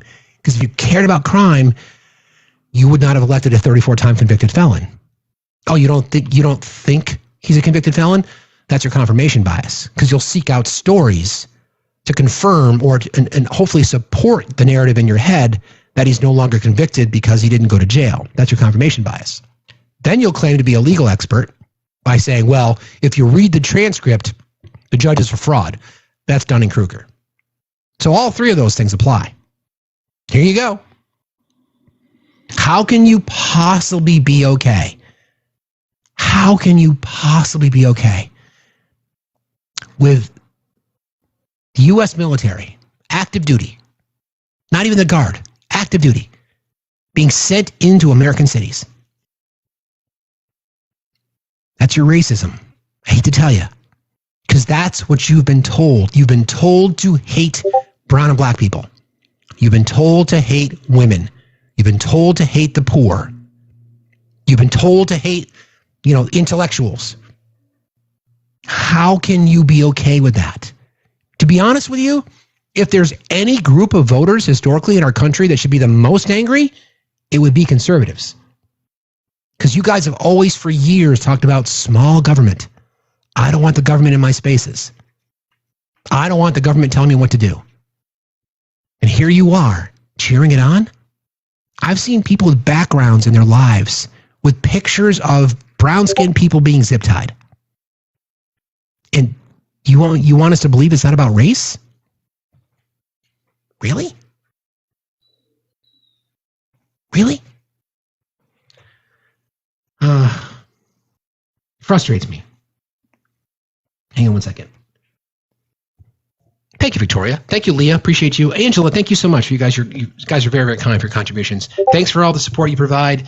Gen X Ange, thank you. Ange, I appreciate you. Victoria, thank you. Banging it out this goal. Thank you. I won't get stuck in the vice. Yeah, whatever. And then Leah, thank you so much for the $2 train. I appreciate you very much. That brings it down to this. I'm doing math in my head.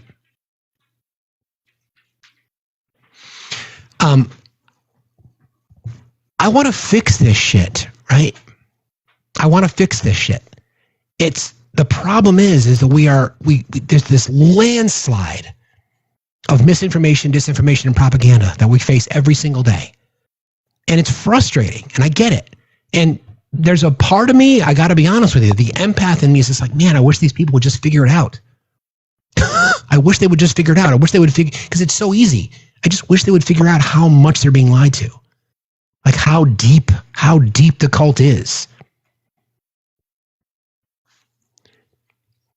The whole healthcare debate is wild to me because I'll give you the stats again. Let me see if I can find it. I pulled this. Where is it? I know, Kipper. We'll go out in a minute, buddy. 56% of ACA marketplace enrollees live in districts represented by Republicans. Your premiums are going to go up at the end of the year. Exponentially. 100% on average, they say. It's crazy. It's crazy how much it's going to go up. 56% of ACA marketplace enrollees from 2024 live in districts represented by Republicans. 76% live in states won by Trump in 2024. Because you want to own the libs? Because you want brown people kicked out of the country?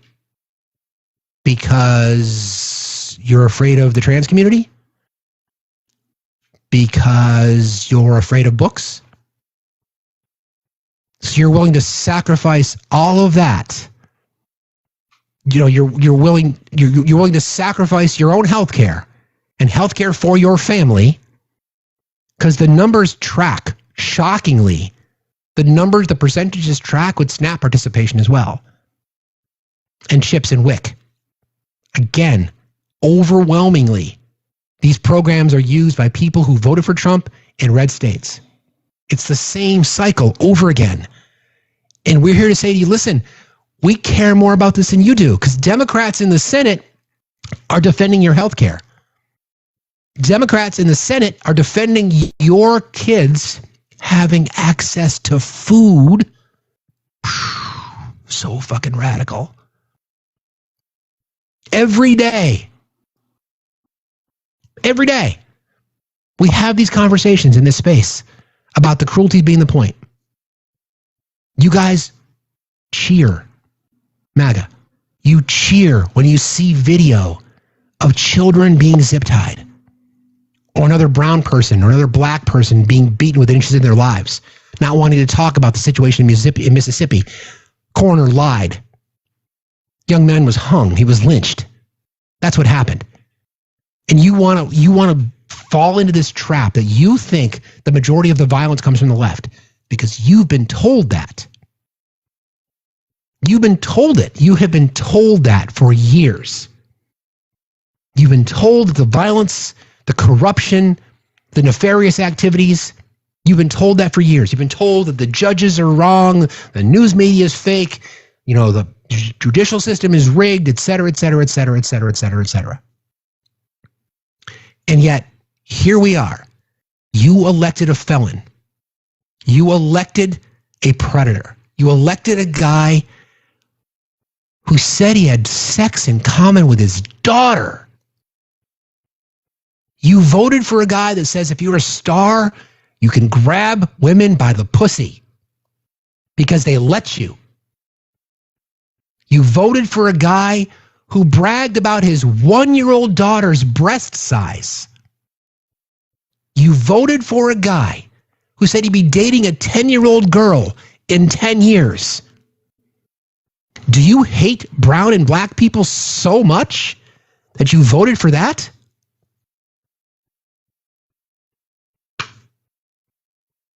You leave us with no other choice than to say yes. Yes, because you can't claim to be a Christian. That's gone.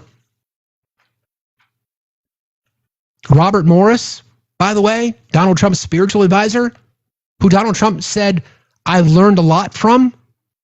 I think that's a quote. I'm paraphrasing a little bit. Just confessed to raping a 12-year-old girl for years. Motherfucker got 6 months in jail from a 12-year sentence. The Epstein file be released. Why? Why are you not the ones standing first in line? I'm going to get the libs out of the way because I'm a fucking Christian and this shit can't happen. Why? Where are you libertarians? Where are you freedom fighting patriots? Where are you? Where are you? You voted for this. You said you didn't want to see corruption in government. It's all we heard for 4 years. Biden crime family. Mike Johnson told you, oh, the Biden crime family is doing it behind closed doors. And you're like, yeah. Mike Johnson also told you that Trump's doing it out in the open. You're like, whatever, we don't care.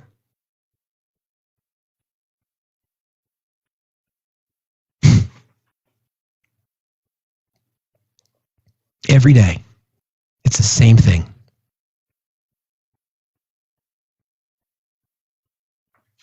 A person was arrested in California in connection with the Palisades fire.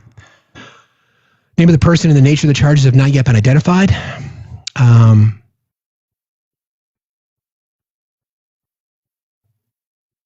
Hold on, I will check. Thank you, Sam.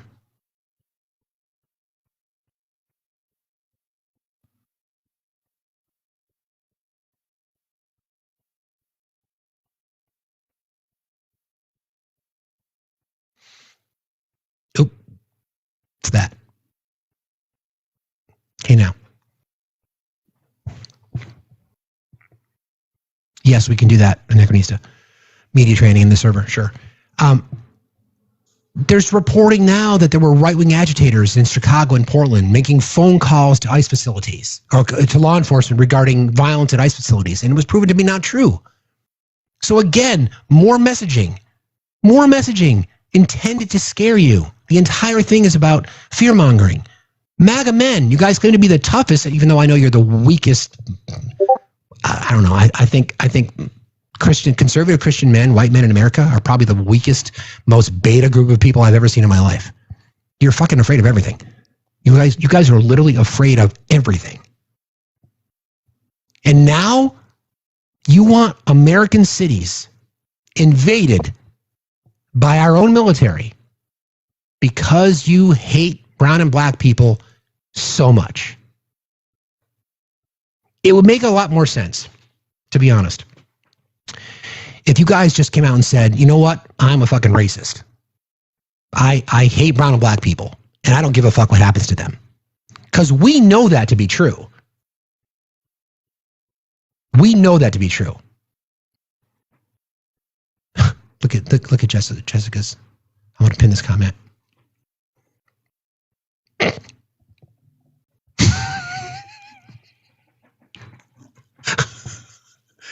Okay.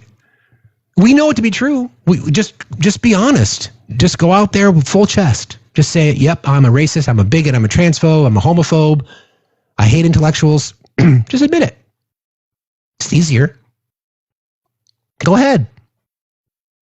Just admit it, because we know it. We know it's the truth. You've been indoctrinated by the church. You've been indoctrinated by your right-wing echo chambers. They lied to you, and here's the thing about this is just between us. So MAGA, this is just between us. So don't worry, the radical leftists, the ones who care about healthcare, aren't listening. They think you're stupid. Your leaders think you're dumb. They think you're really stupid. They know they can just lie to you over and over again, and you'll believe it because they'll just give you somebody else to be afraid of, and you'll believe that too.